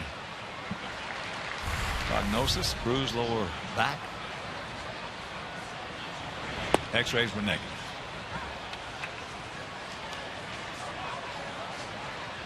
We got to find a way to keep that young man healthy. Well, it looked like what happened is he didn't pay attention to the warning track, because when he hit the wall, he just hit it full with everything he had. It was like it interrupted his pursuit of the baseball. Sometimes you got to figure out how many steps you're going to have by the time you hit the track and where you're going to hit it. Some guys, he's like that. No, he's like an Aaron Rowan. I mean, yeah. They had no regard for the wall. Nope. They just.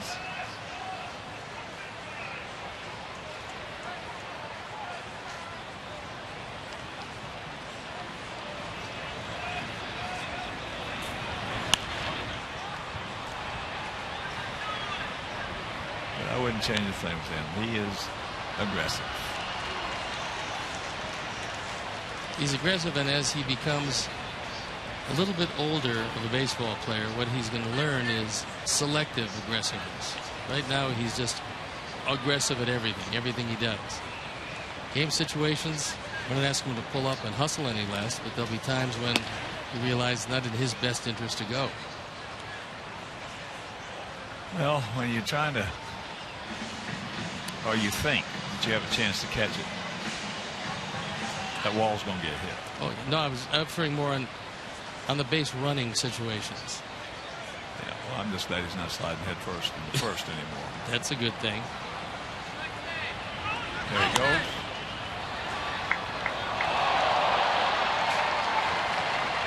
And that's fouled away. Count hangs 1-2. Second, third, and occasionally at home, okay, but never in the first.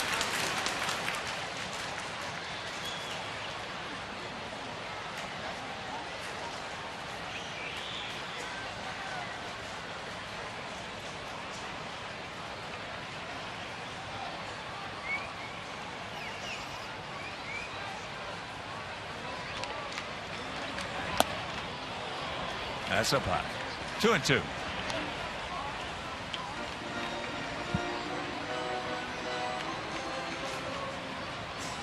Come on, Leary.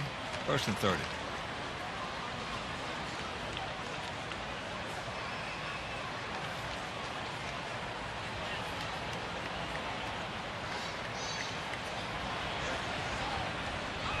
There he goes. Tried it again, so Alejandro's getting his work in.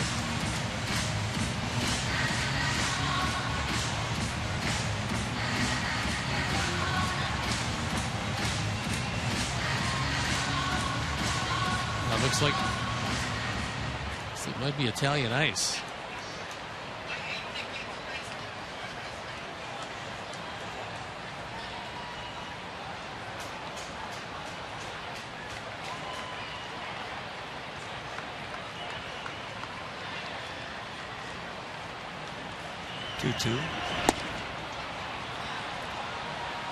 Two down.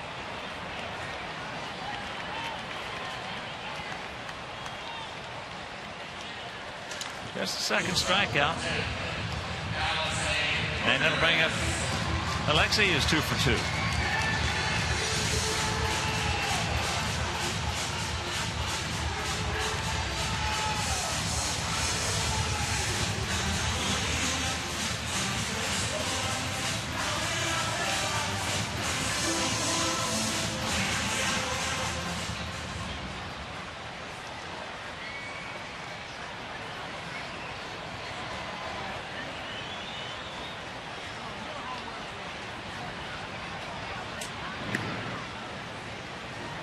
Light him up right here, Alexei.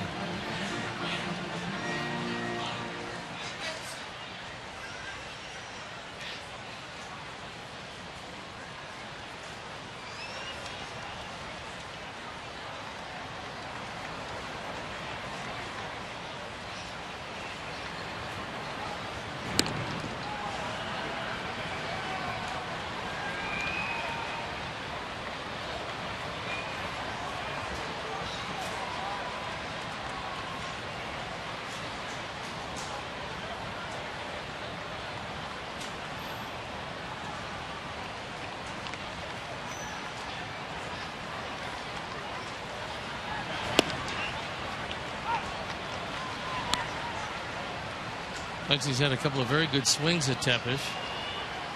Looks he's had 2 of the hits. Diaz has 2 of the hits.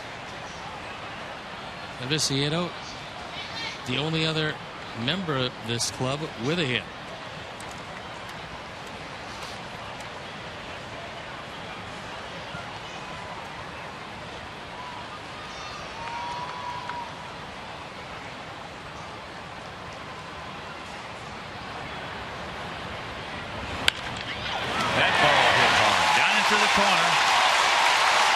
Gets to it. Now he'll get it back in. So Alexei continues just to smoke. Absolutely racky-tack that baseball. Well, Joe McEwing had to take a few things into consideration. One, he knows that Abreu probably won't hit with runners at second and third. But the other is that the guy getting the relay throw, Elvis Andrus, has a great arm. So you're not necessarily running off the left fielder's arm, just his ability to get it to Andrews, who you know is going to be the cutoff man. And they decide to hold him right there. And Ron Washington now. So the young man, Nick Tepesh, out of Kansas City, has pitched well. And he's going to depart. Washington's going to make a move because Jose Abreu will be the hitter. First base open and tying runs aboard. We'll see what they want to do when we return.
On the bases.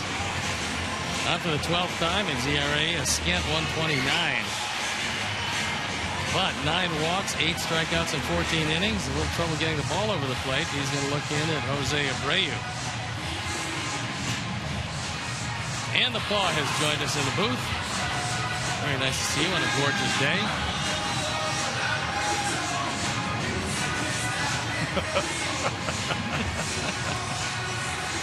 There you go. All right. You want to sign this? Give me your autograph. We got ourselves a 2-on-2-out situation here. We need some runs. We haven't scored. We didn't score yesterday. We haven't scored today. Thanks, so we'll see what Ron Washington wants to do. Is he going to be a pitch around, or is he just going to go ahead and put him on, or is he going to pitch to him? Those are the only 3 options. So Mendez, 24-year-old right-hander out of San Pedro in the Dominican Republic. Abreu has walked, and he has hit into a 6-4-3 double play.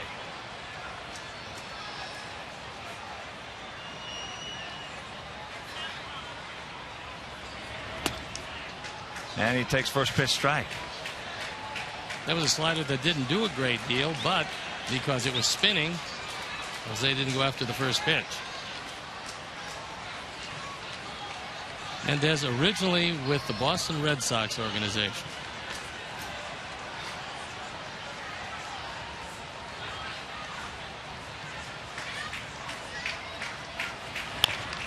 There's a chopper.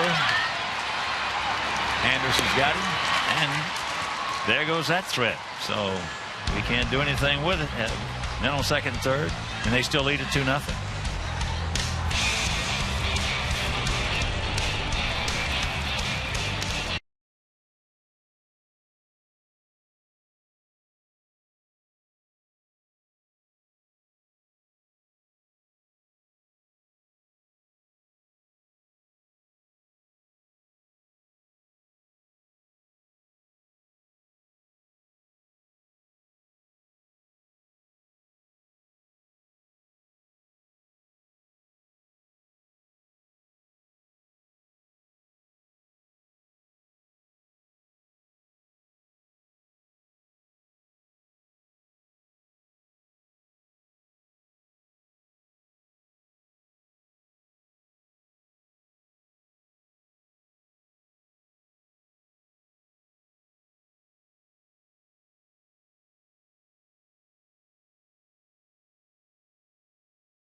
The Tigers at 7:10. All fans are invited to stay for a post-game fireworks show presented by Magellan Corporation, and purchase tickets today by visiting whitesox.com or calling 866-SOX-GAME.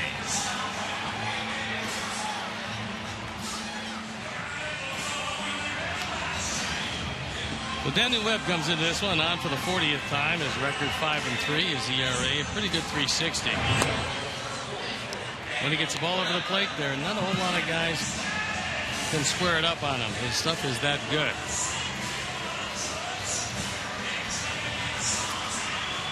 And there's the paw, merely greeting the fans. I got the paw's autograph, something that I will certainly cherish.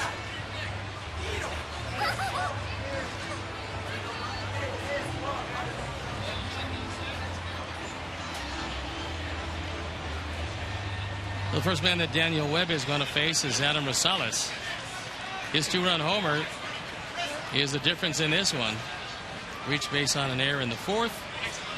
And Rosales came in hitting an even 300. Tacked 13 points on his batting average with that 1 for 2. But the two key runs batted in are the difference. And he takes up high ball 1. Rosales, we talked about it yesterday. He's always played well against us. He's always hurt us with some big hits. And how in the world that he's a .219 career hitter? Pretty amazing. We can't understand it. Oh, pretty amazing, isn't it? Yeah, it is. I mean, for us, sure.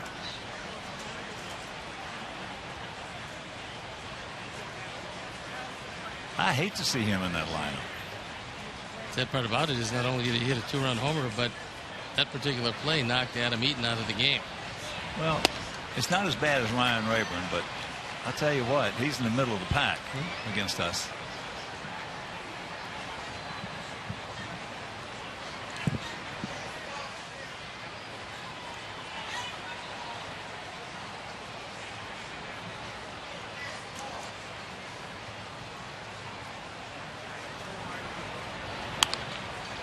That's fouled away right side. So 1-2 the count.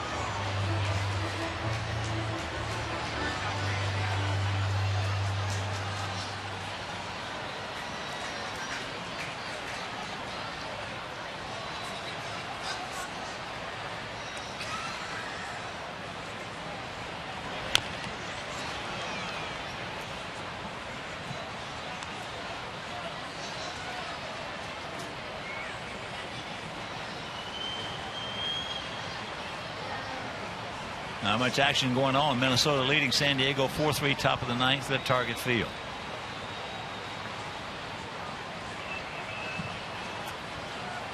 After 2 in Oakland, 1-0 Tampa Bay. And that's a shot foul.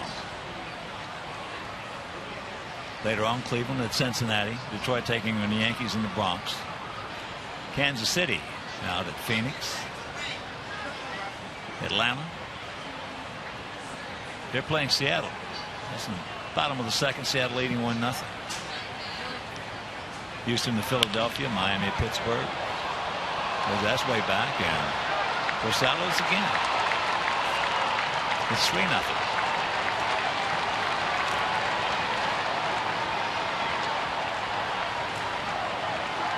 He's starting to fall into one of those categories of the guy you just as soon trade for because you don't want to see him hit against him.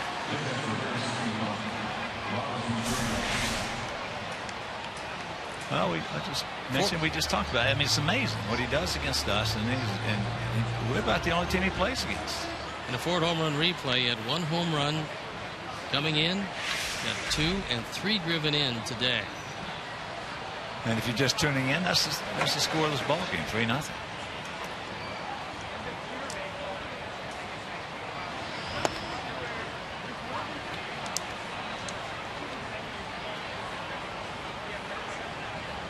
That's his first career multi-home run game.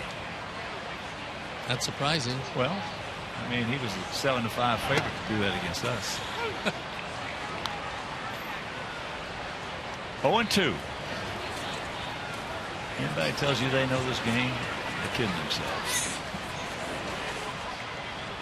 Doesn't seem to be any rhyme or reason why a guy will just hit and consistently hit against one team. Not that he hasn't hit, because he has. But some of the numbers that he's piled up just in this series alone are pretty impressive.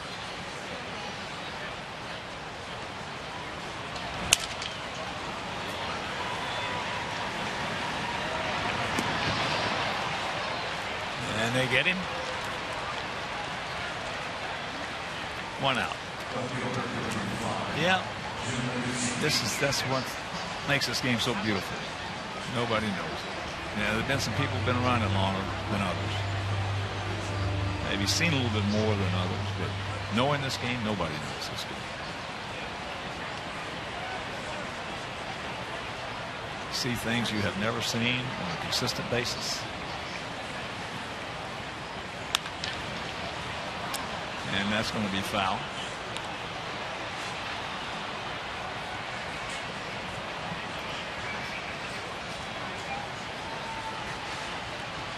Chris Sale left after 6 innings. He gave up a couple of runs. He only gave up 3 hits.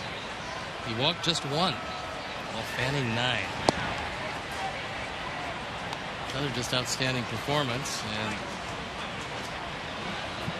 2 walks, excuse me. The only thing that he can do is get a no D. That's the best he can do. I think our pitchers are used to that. Diaz. 2 down. Oh, we mentioned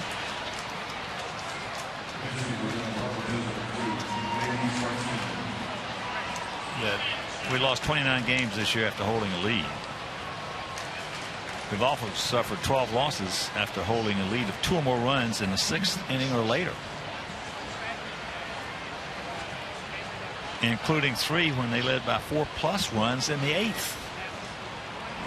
Jonas Martin coming on a pinch hit.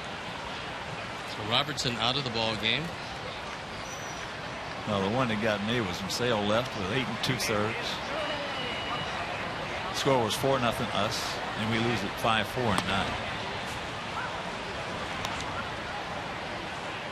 Yeah, there's been some tough ones.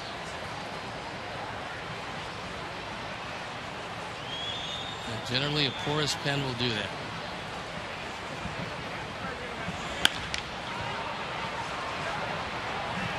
So the Orioles there makes it, but the second homer of the game by Adam Rosales, and they lead at 3-0, 7th inning straight.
had to leave, leading it Texas 2-0. Now it's 3-0 here.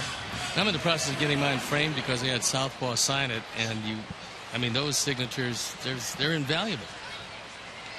They are? Yeah. Okay. Yeah. Signing it with those simulated hands, whatever he has. So it's done. Pause. Viciado and Gillespie.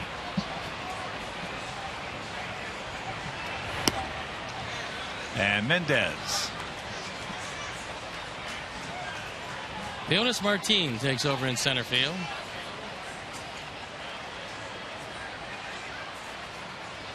Adam Ledea is lined to second. And he's lined to left. And it's a souvenir left side.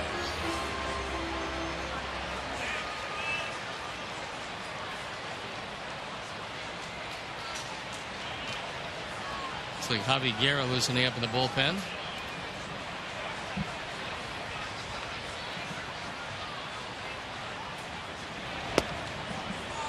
Well, I tell you, I want to thank our crew for all the hard work that they put in setting up this set for us out here in the left field corner. And all the hard work they did getting all the electric components working. Yeah, they started yesterday and were scrambling to get it done, but they got it all done today. It's worked out very well. It's beautiful up here. It's amazing. Day. Most people don't understand just the hours that they put in a ball game. To come in to set up, watch the game. Does that ball hit? Stretch. It won't. Ducey is there, so that is out number one. But they have to do the game, and then after the game's over, they have to break it down. Put it back up the next day.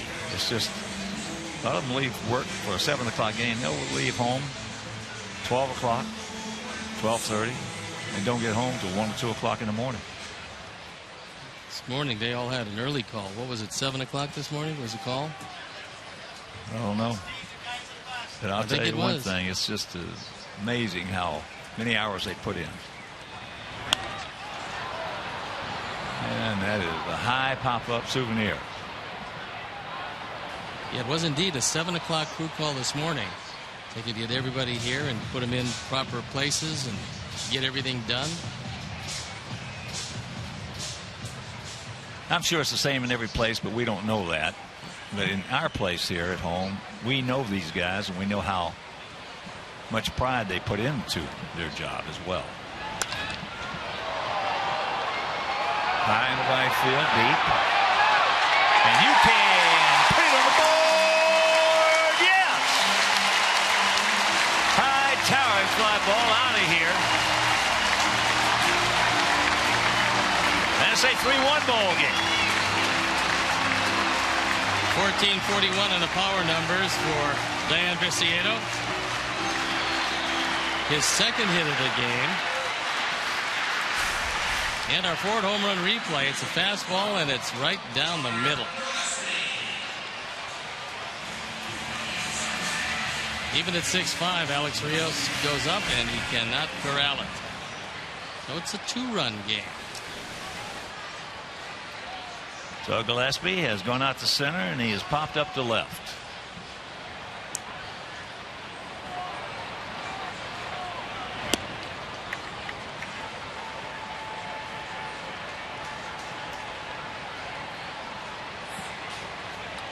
There is Javi Guerra throwing right down in front of us in the pen. And Robinson Chirinos goes out to the mound. Try to settle down.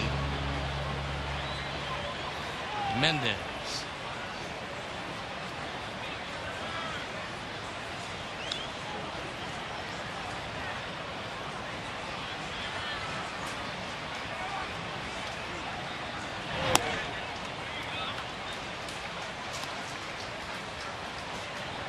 To 2-0 the count.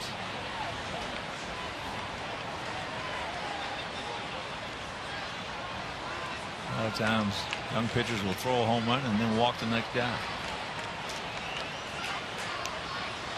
Let's see if that holds true here.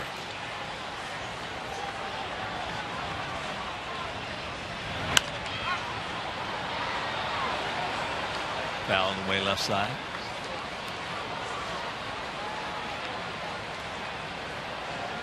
The end of this 3-game series and the end of the 6-game homestand.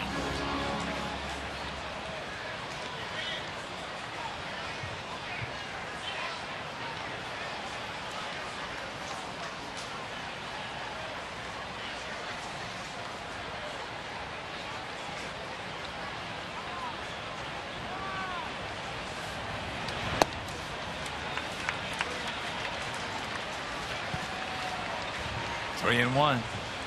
Neil Kotz loosening in the pen. Old friend Neil Kotz, what a nice young man. He's getting ready for Diaza, who's due up after Flowers.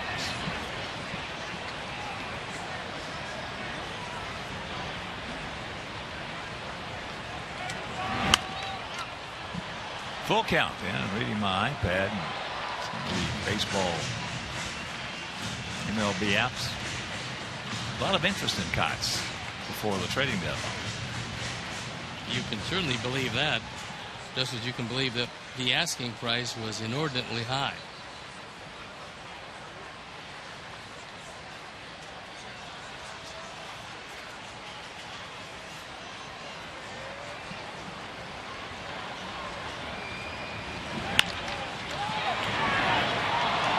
Nice play. Rosales throwing the lumber and the leather.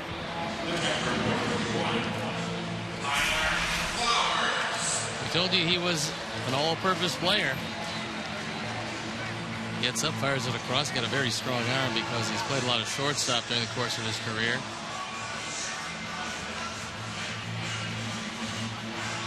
Saves a base hit and leaves it up to Tyler.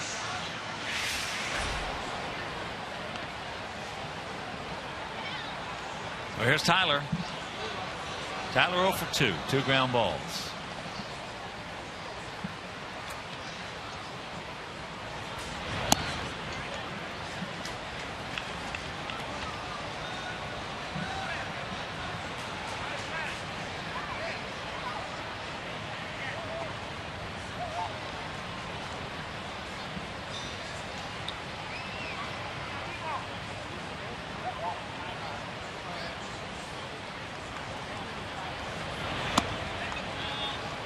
There's the strike.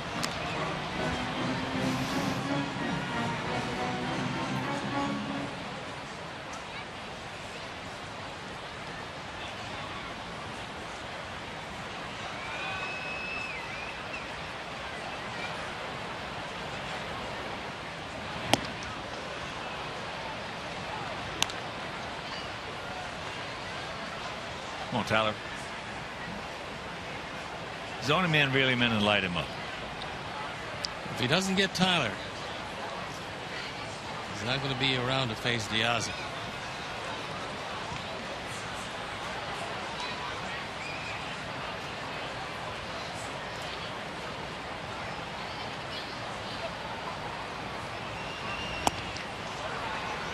Two and two.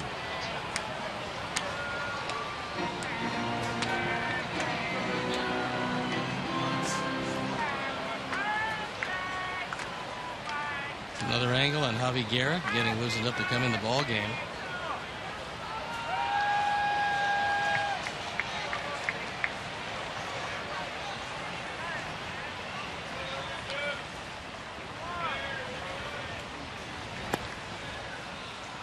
So a full count.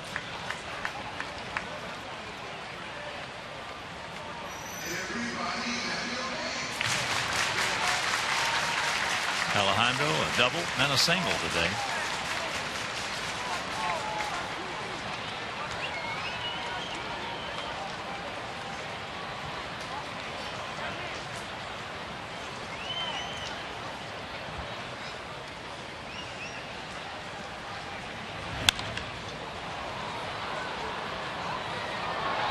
Count hangs at 3 and 2.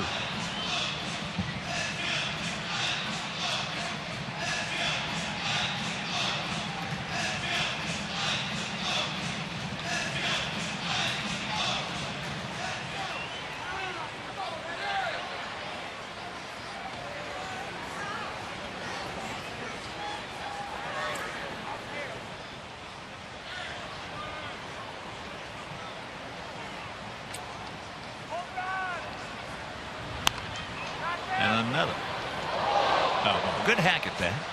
Ball had good movement on it.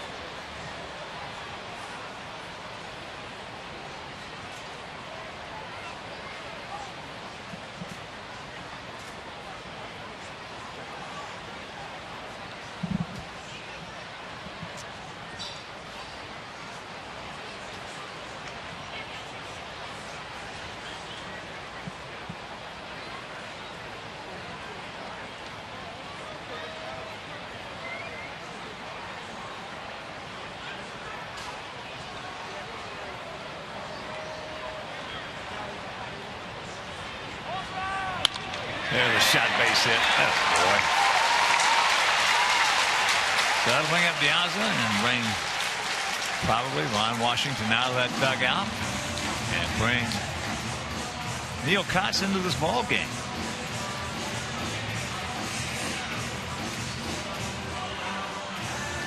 A slow walk. Washington out.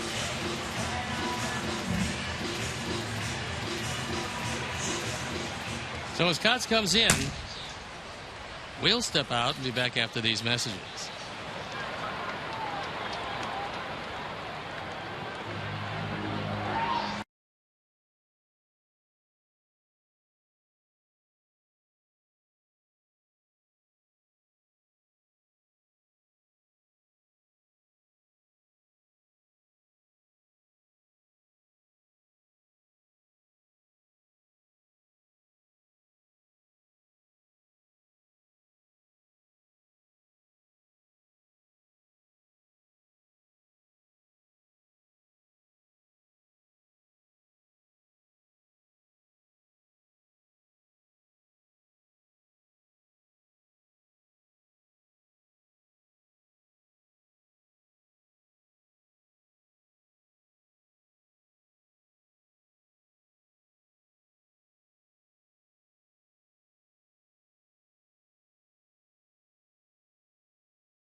The University of Chicago Medicine Comer Children's Hospital. Tickets start just as low as $5 and parking is just $10. So purchase your tickets today by visiting whitesox.com/Sunday or calling 866-SOX-GAME. So Neil Kotz comes into this one at 2-5, his ERA 3.38 on for the 53rd time. He's been used as a setup man. Only 18 walks, 52 strikeouts. But for whatever reason, left-handers have hit him better than right-handers, and that should bode well for Alejandro Diaza, who's trying to put a dent in that 3-1 lead. And now Paul Konerko has grabbed a bat, and he's going to come out to pinch hit against his former teammate in the glory year of 2005.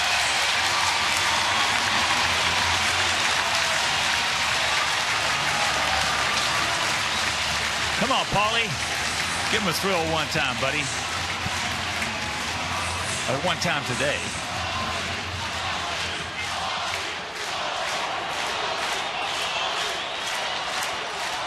Paulie has faced his former teammate one time, and he got a hit.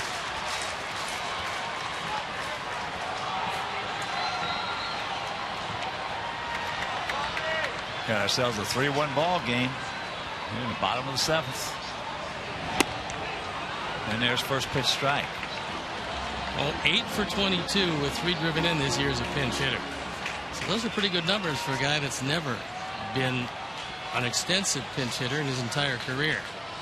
And that was a 90-mile-an-hour fastball. And you might wonder, Neil Kotz has got one of those 90-mile-an-hour fastballs that looks a lot quicker than that because of his motion. He's got a lot of sneakiness. I remember when we first got him. First time he pitched against Alex Rodriguez.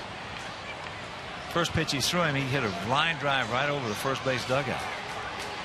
Next pitch, he threw him. He hit another line drive right over 2 fastballs, right over the first base dugout. Turned around and asked our catcher, "Who is this guy?"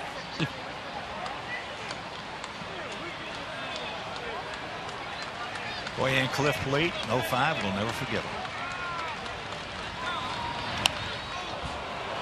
And of course, Bobby Jenks will always have a place in our hearts. A rookie coming in, the 3rd closer of the year, Shingo Takatsu, Dustin Hermanson. And Bobby came in, and of course Kenny Williams and Ozzie had the stones enough to put a rookie in as a closer trying to fight for a pennant, and they won a World Series.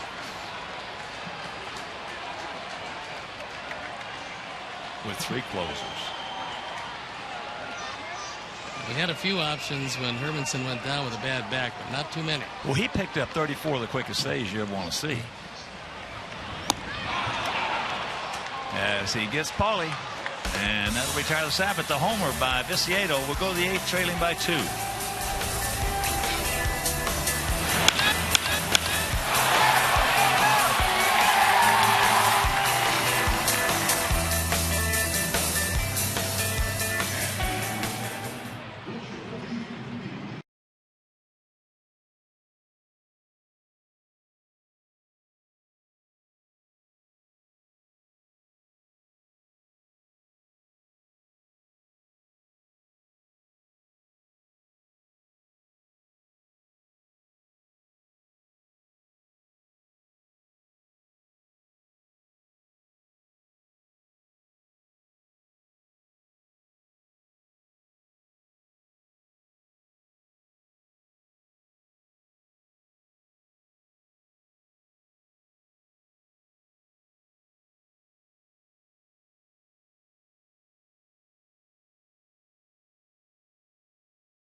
Light.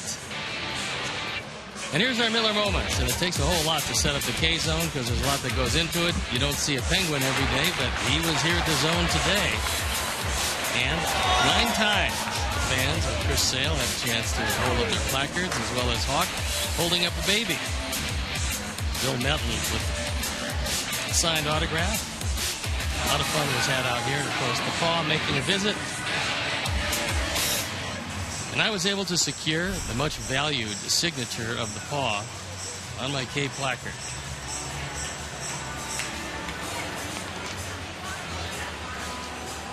So Javi Guerra comes into the ball game.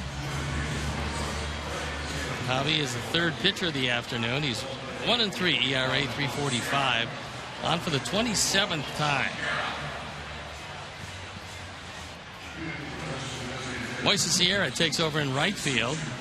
With Diaz out of the game, Viciedo shifts over to left. Let's hold them right here, boys. We trail it by 2.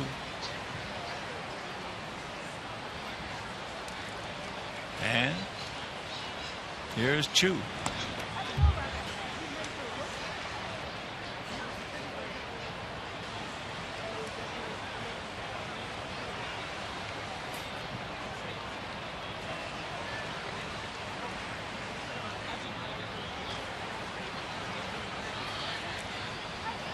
Chu 0 for 3 with a couple of strikeouts. That's unusual for him. But after starting off the season with an injury, just never seemed to get it on track. Now, it's been a very tough year for him overall. You're talking about a guy who's used to hitting in the mid-280s, down hitting in the mid-230s. Well, he hit 285 last year with Cincinnati. 21 homers, dove in 54 in that leadoff spot. Stole 20 bases. And also reached base 26 times, being hit by a pitch.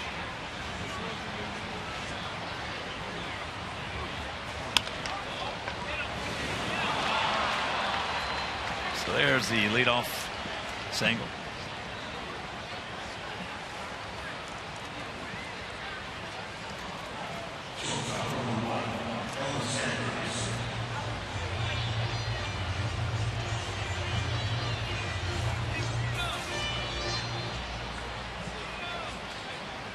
And you can tell the ankle has kind of bothered him most of the year. He's just 3 of 6 in stolen bases. This was a guy that was never a great base stealer, but a very good base stealer. Take your time, boys. Wrap them up. Major League leading 119th. Double play.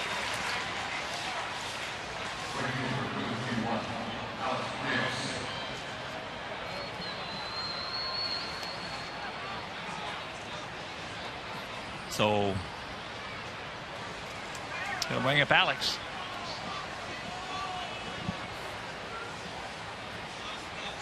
Alex has had a tough day today also.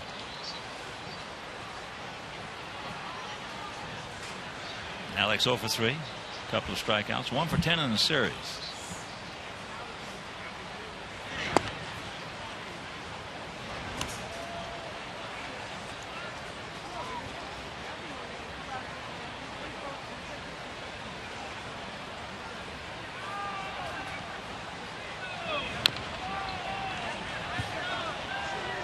One to count. Took a little something off that one and had Alex well out in front of it. This becomes a big out because you just assume that man in the on-deck circle lead off the 9th inning, and that's Adrian Beltre.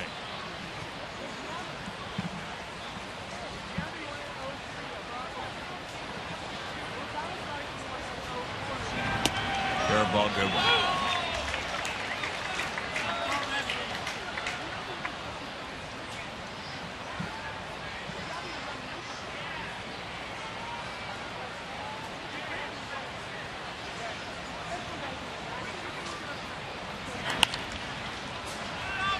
Gordon's got him. And that'll retire the side.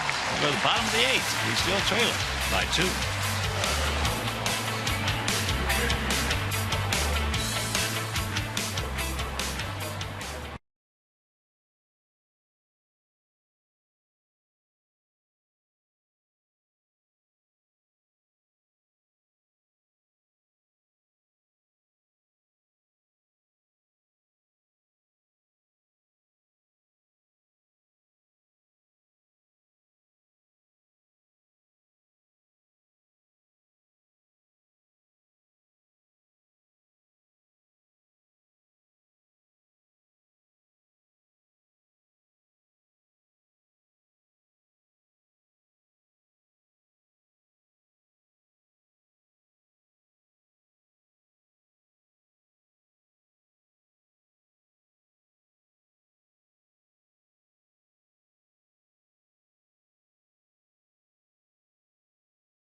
Runs by Adam Rosales. 2-run homer in the 2nd. Solo shot in the 7th. But be sure and stay tuned for our post-game show. But right now, I think we got Chuck and Bill in the K zone. We're here, Hawk. We're in the K zone, and Chris Sale had 9 of them. You had 9 of them. Yeah, he threw the ball pretty good. I wish we could score more runs than this. You should have seen Bill with his K zone sign every time he's got a strikeout. He was raising that placard in the air. Chuck, you can go to hell for lying like you can for stealing. Okay, so maybe that didn't happen. Bill didn't strike out that much. He had a lot of home runs. He didn't strike out that much. That's right. Tell him, Hawk. I didn't go down as many as these guys. 150 a year, man. I'd be shot. You wouldn't have been here very long. About a year. All right, well, we got the post-game show on the field coming up, so we actually have to hurry. Can you run down there with me? No, don't worry about it. I'll be there in plenty of time. Just carry the show till I get there. Okay, I'll be there. Hawk, Okay, Steve, guys. back over to you. See you later. All right. Gordon leads us off. We need some runners. Bill Kotz. No, Bill led the American League in home runs one year. Was a good home run hitter. Good third baseman.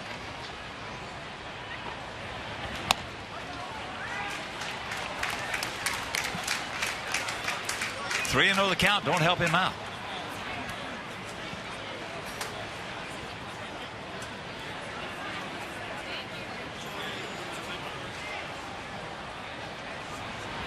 Oh yeah, the dreaded leadoff walk.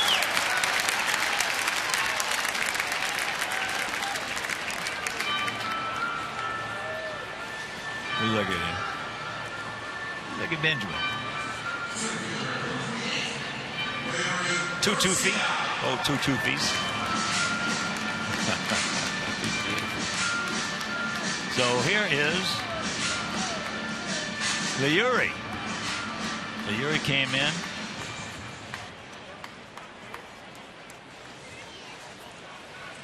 He came in when Adam Eaton had to exit the ball game.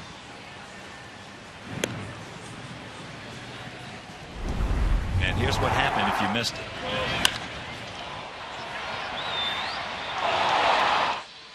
It's about as hard as we've seen somebody hit a wall this year. Hit that post. Got given another foot or two to the left, and he had been okay. There he tries to bunt it, fouls it, but Arancibia can't get there. No, it was a good break, because if that one stays up just a touch longer, he does make the play.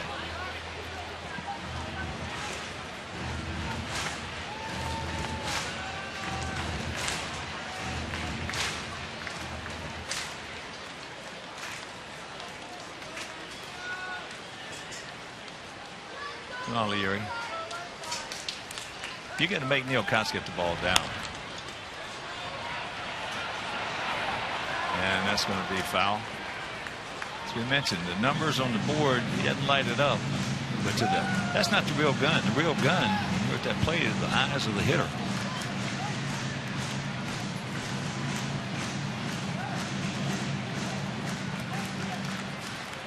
I faced guys that threw 100 before. The ball looked big as a softball. And I faced guys that threw 89, 90 because their delivery looked like 110. Last year, Kotz was absolutely unbelievable. It was a bounce back year for him, trying to reestablish himself. He was 8-3 with an ERA of 1.11 in 58 games. A 1.11 earned run average. Wow. 65 strikeouts, 18 walks, 57 innings. This year hasn't been quite as good, but finding a quality left-hander who can get the ball over the plate is still tremendously valuable.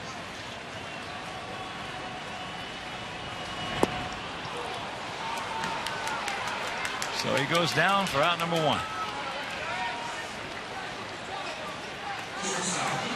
The Ranger pen is up and going, and it's Sean Tollison.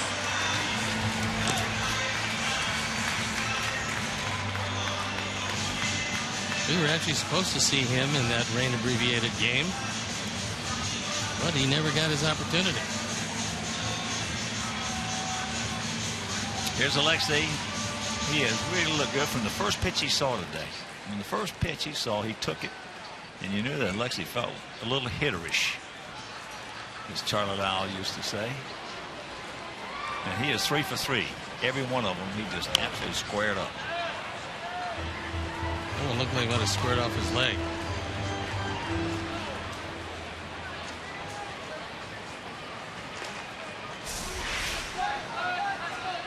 Kotz throws this cutter inside, but right off the front foot, Alexei.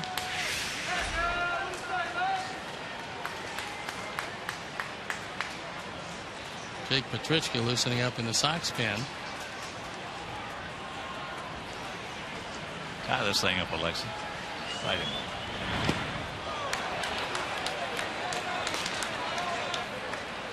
And there's a look at Jake.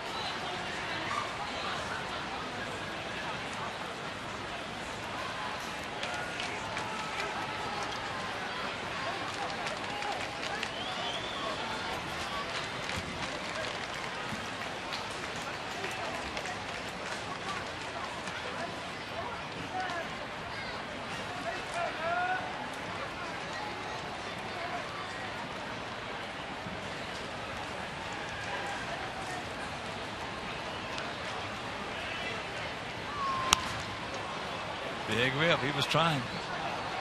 Got a fastball right down the middle. Fouled it straight back. Betts makes a mistake here and gets away with it. This ball is right there. Shows you on pitch tracks. Wouldn't have split the plate any better.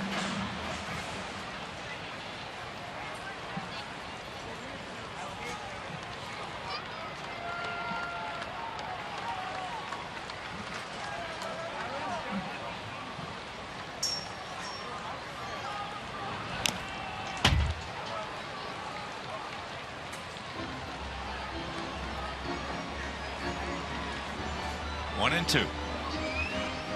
Just tuning in, last game of this homestand. After the game, we board our charter, head on out to Seattle for 4. Next Monday will be an off day in San Francisco, and we'll play the Giants for 2 before returning home.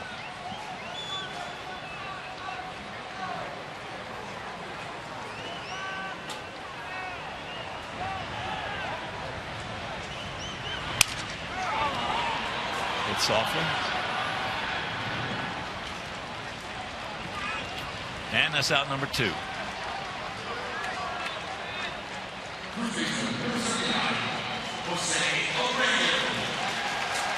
here's Jose. He's gone to the collar today in 2 at-bats. He walked the first time up, hit into a 6-4-3 double play in the 4th, and grounded out to short again in the 6th.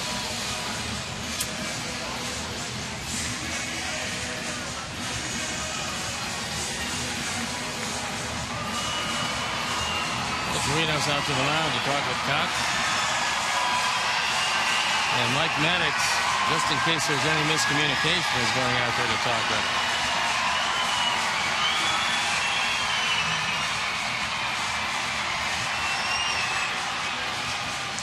Well, here's where the manager can take all the quote-unquote heat off the pitcher. And then, of course, if he hits, if John does hit a home run, then the manager has to take the heat. But was it decision? Was it right at the time?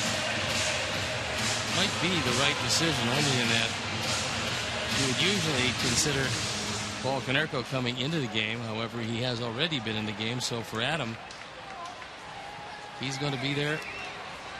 He's going to be facing him. He's going to be there. Yeah. Paul has already pitched it against Scott. Yeah.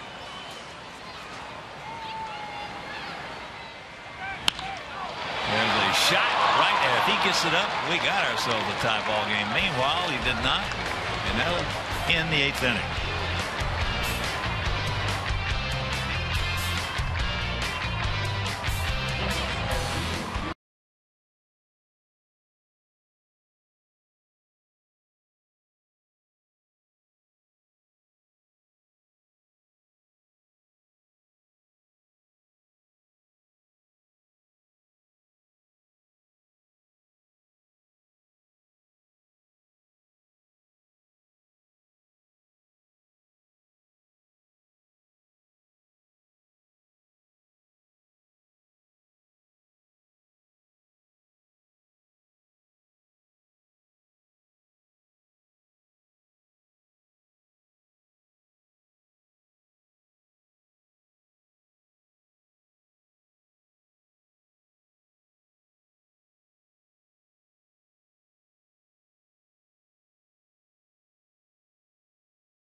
Tweet your photo to hashtag Chicago Fan Photo for a chance to be shown on our broadcast, brought to you by AT&T.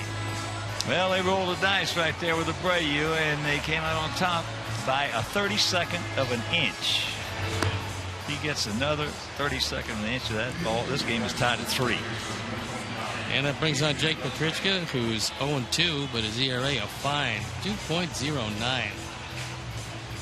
As a closer, 5 out of 7 in save opportunities. He's just asked to hold the deficit right here at a 3-1 game.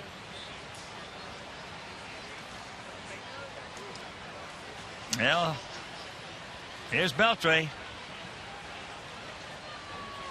0 for 2 with an intentional walk. And Jordan Baker's had himself. This has been a well umpired series. Not many complaints at all. No. Jordan Baker's had a terrific game. As did Chris Conley, as did Paul Limber.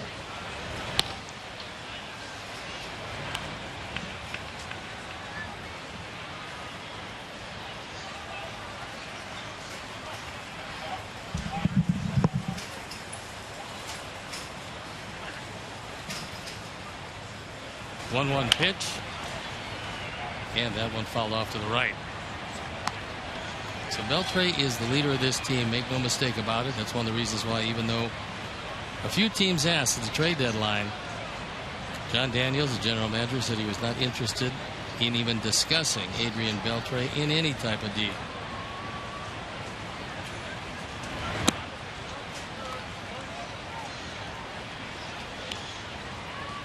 One misses down, so the count even up at 2-2.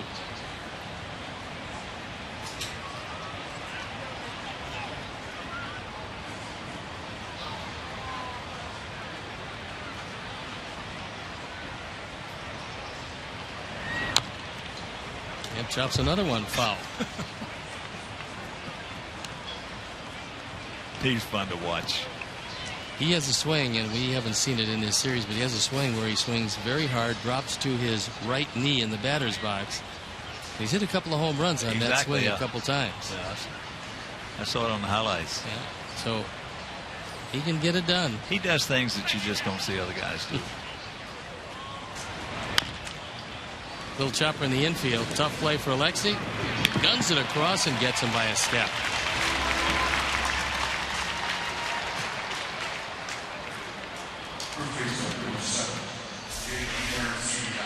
At 35 years old, he still can move it down the line pretty well.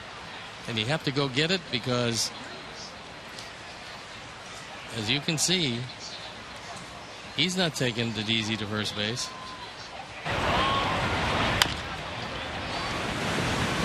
He's sniffing a base hit. Yeah, he plays. You know, all the years we've seen him over here since he came over from the Dodgers to Seattle. Never seen him dog it one time. Not one time. There's a one hopper here in Sebia. 2 down for our guys. Dunn, Viciedo, Gillespie. Bottom of the ninth.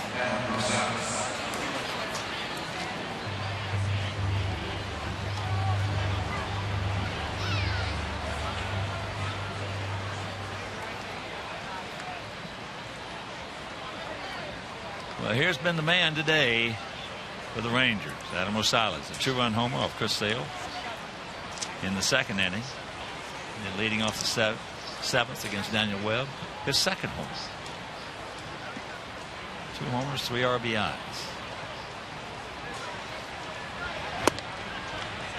And he takes first pitch strike.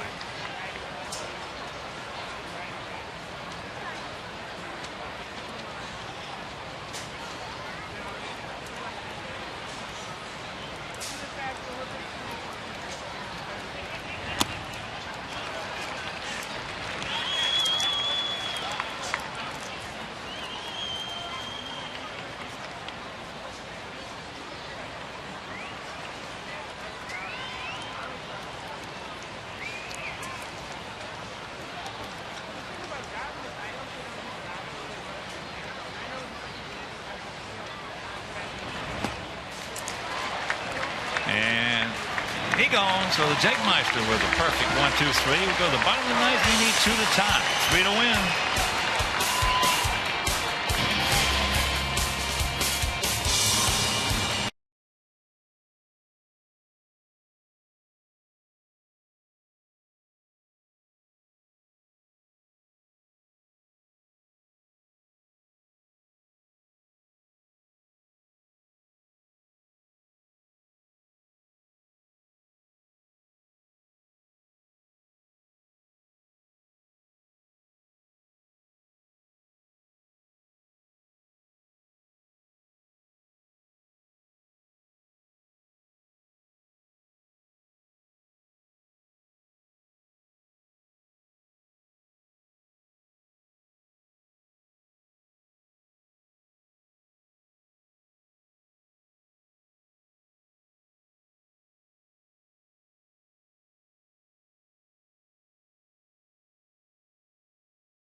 It's been a beautiful day here, except for the score. It's 3-1 at this point, but everything has worked very well. And let's take a look at our Xfinity high-speed action replay. And it's the only run of the ball game the Sox have been able to garner.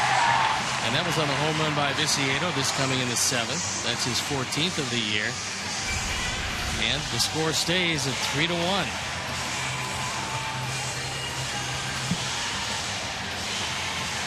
It's a young fan enjoying the day. It's been a beautiful day. Last couple of days, however, a red-hot offense was completely cooled off by a couple of Texas right-handers. Well, you know, it just goes to show you. Colby pitched a good ball game, but he made a lot of mistakes in that game, and we couldn't capitalize. All right, now we won the first game. So, and in this game, we've had some real good pitches to hit, just hadn't hit them. So, here's Adam to lead it off. That ball hit into center field. 1 pitch, 1 out. And Carpenter's taken over defensively at first base. Some days you get the mistakes, you get the hangers, you get fastballs right down the middle. As here comes Washington, he's going to make a change now. But you pop them up, you ground them out, or like Abreu. He could have tied up that game with another 32nd of an inch. He had a rocket right to Elvis Andrus at short. So Koch does his job, a good job. He departs, and we'll be back.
For members-only ticket opportunities, game day audio, membership gifts, and other exclusive perks throughout the season, all for just $29.95. So visit SoxClub.com to join today.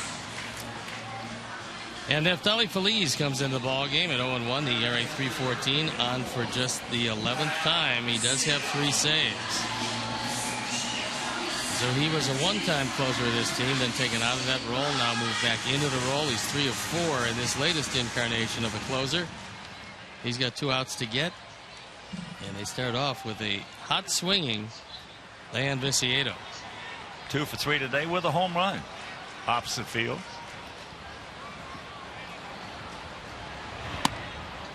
Took that pitch nicely. Some older Sox fans will recall Dick Allen.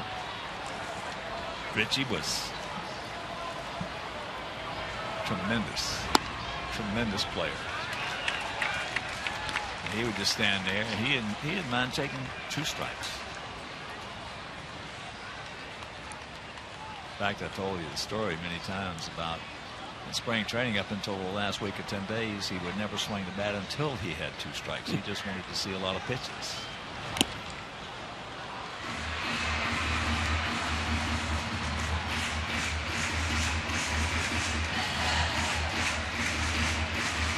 Neftali Feliz was one of those guys that came over in that Mark Teixeira deal, that 7-play deal back in 2007. He came over from the Braves.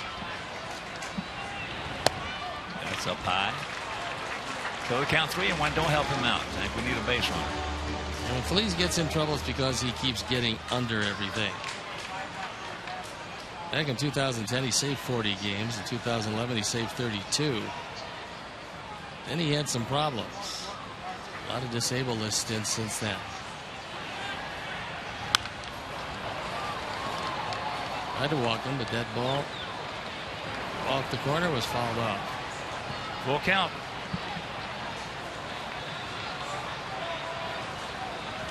And once again, I want to thank our crew. Well, what a marvelous job and how hard they worked to get this thing set up down here.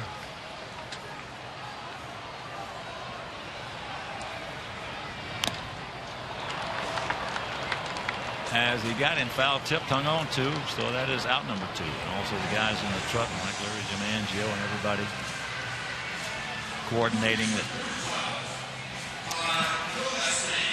It was a big effort. You see the guys here had to set this thing up. I mean, the electronics, you know, Frank Leone, Doug Bullards, Frank D'Amato, and the cameraman. And of course, couldn't do it without this guy right there in the blue shirt. The mayor, Mean Joe Brew. There's a strike to Gillespie. There's a close-up of Joe. He's so important that they've guarded him all game. He doesn't need any guarding.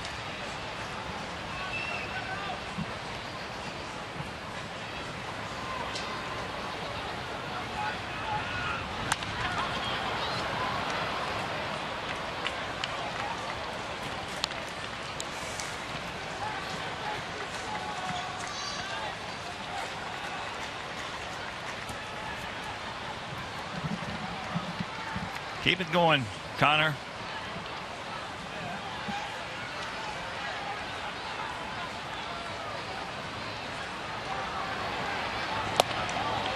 That's a little up and in.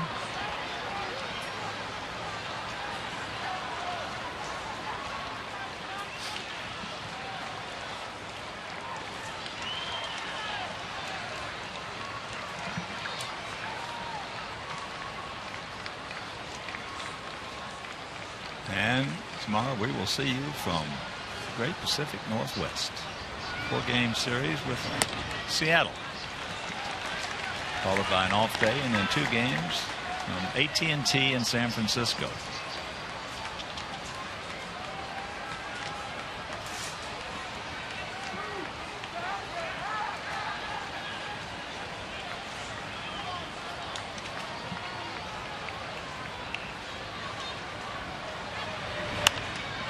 Souvenir left side.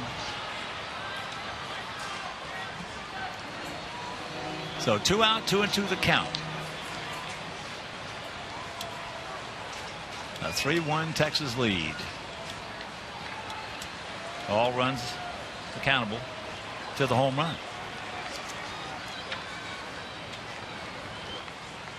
2 by Adam Rosales and 1 by Diane Viciado.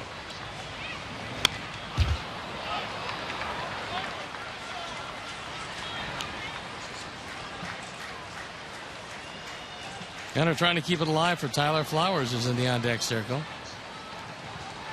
Yeah, and that's an issue now because of the way Tyler's swinging that bat. Hit the ball hard last time up.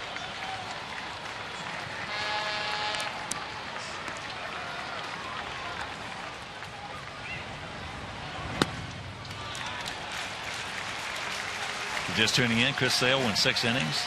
Gave up the 3 runs on just 3 hits. 2 hits, excuse me, 2 hits. The home run by Rosales and the single by Elvis Andrus. As he gets him, and this ball game is over. So they take the rubber match. They win it 3-1, and we've been scoring a lot of runs, swinging bats well, Steve, not the last 2 days. No, this Texas team threw a couple of right-handers who are having some problems this year, but they didn't have any problems the last 2 days. Is a shutout yesterday, a 1-run game today. So Texas comes in last place, but shows some pretty good pitching. And now it's off to Seattle in a big 4-game series. And thanks for doing it out here. It was a lot of fun today. Yes, it was. And our GMC Professional Grade Player of the Game indeed is Adam Rosales. Those 2 home runs, our GMC Professional Grade Player of the Game. So for my partner Steve Stone, our director Jim Angio, our producer Mike Leary, our associate producer Dave Ross, our technical manager Mark Harper for the mirror, me and Joe Group. And once again, a huge thanks to all the crew for all the hard work they put in getting this thing set up. Also, the executive producer Jim Cornell Jr. This is a Hawk. So long, everybody. Coming up next, Subaru Postgame Live with Chuck and Bill. You've been watching White Sox baseball on Comcast Sportsnet.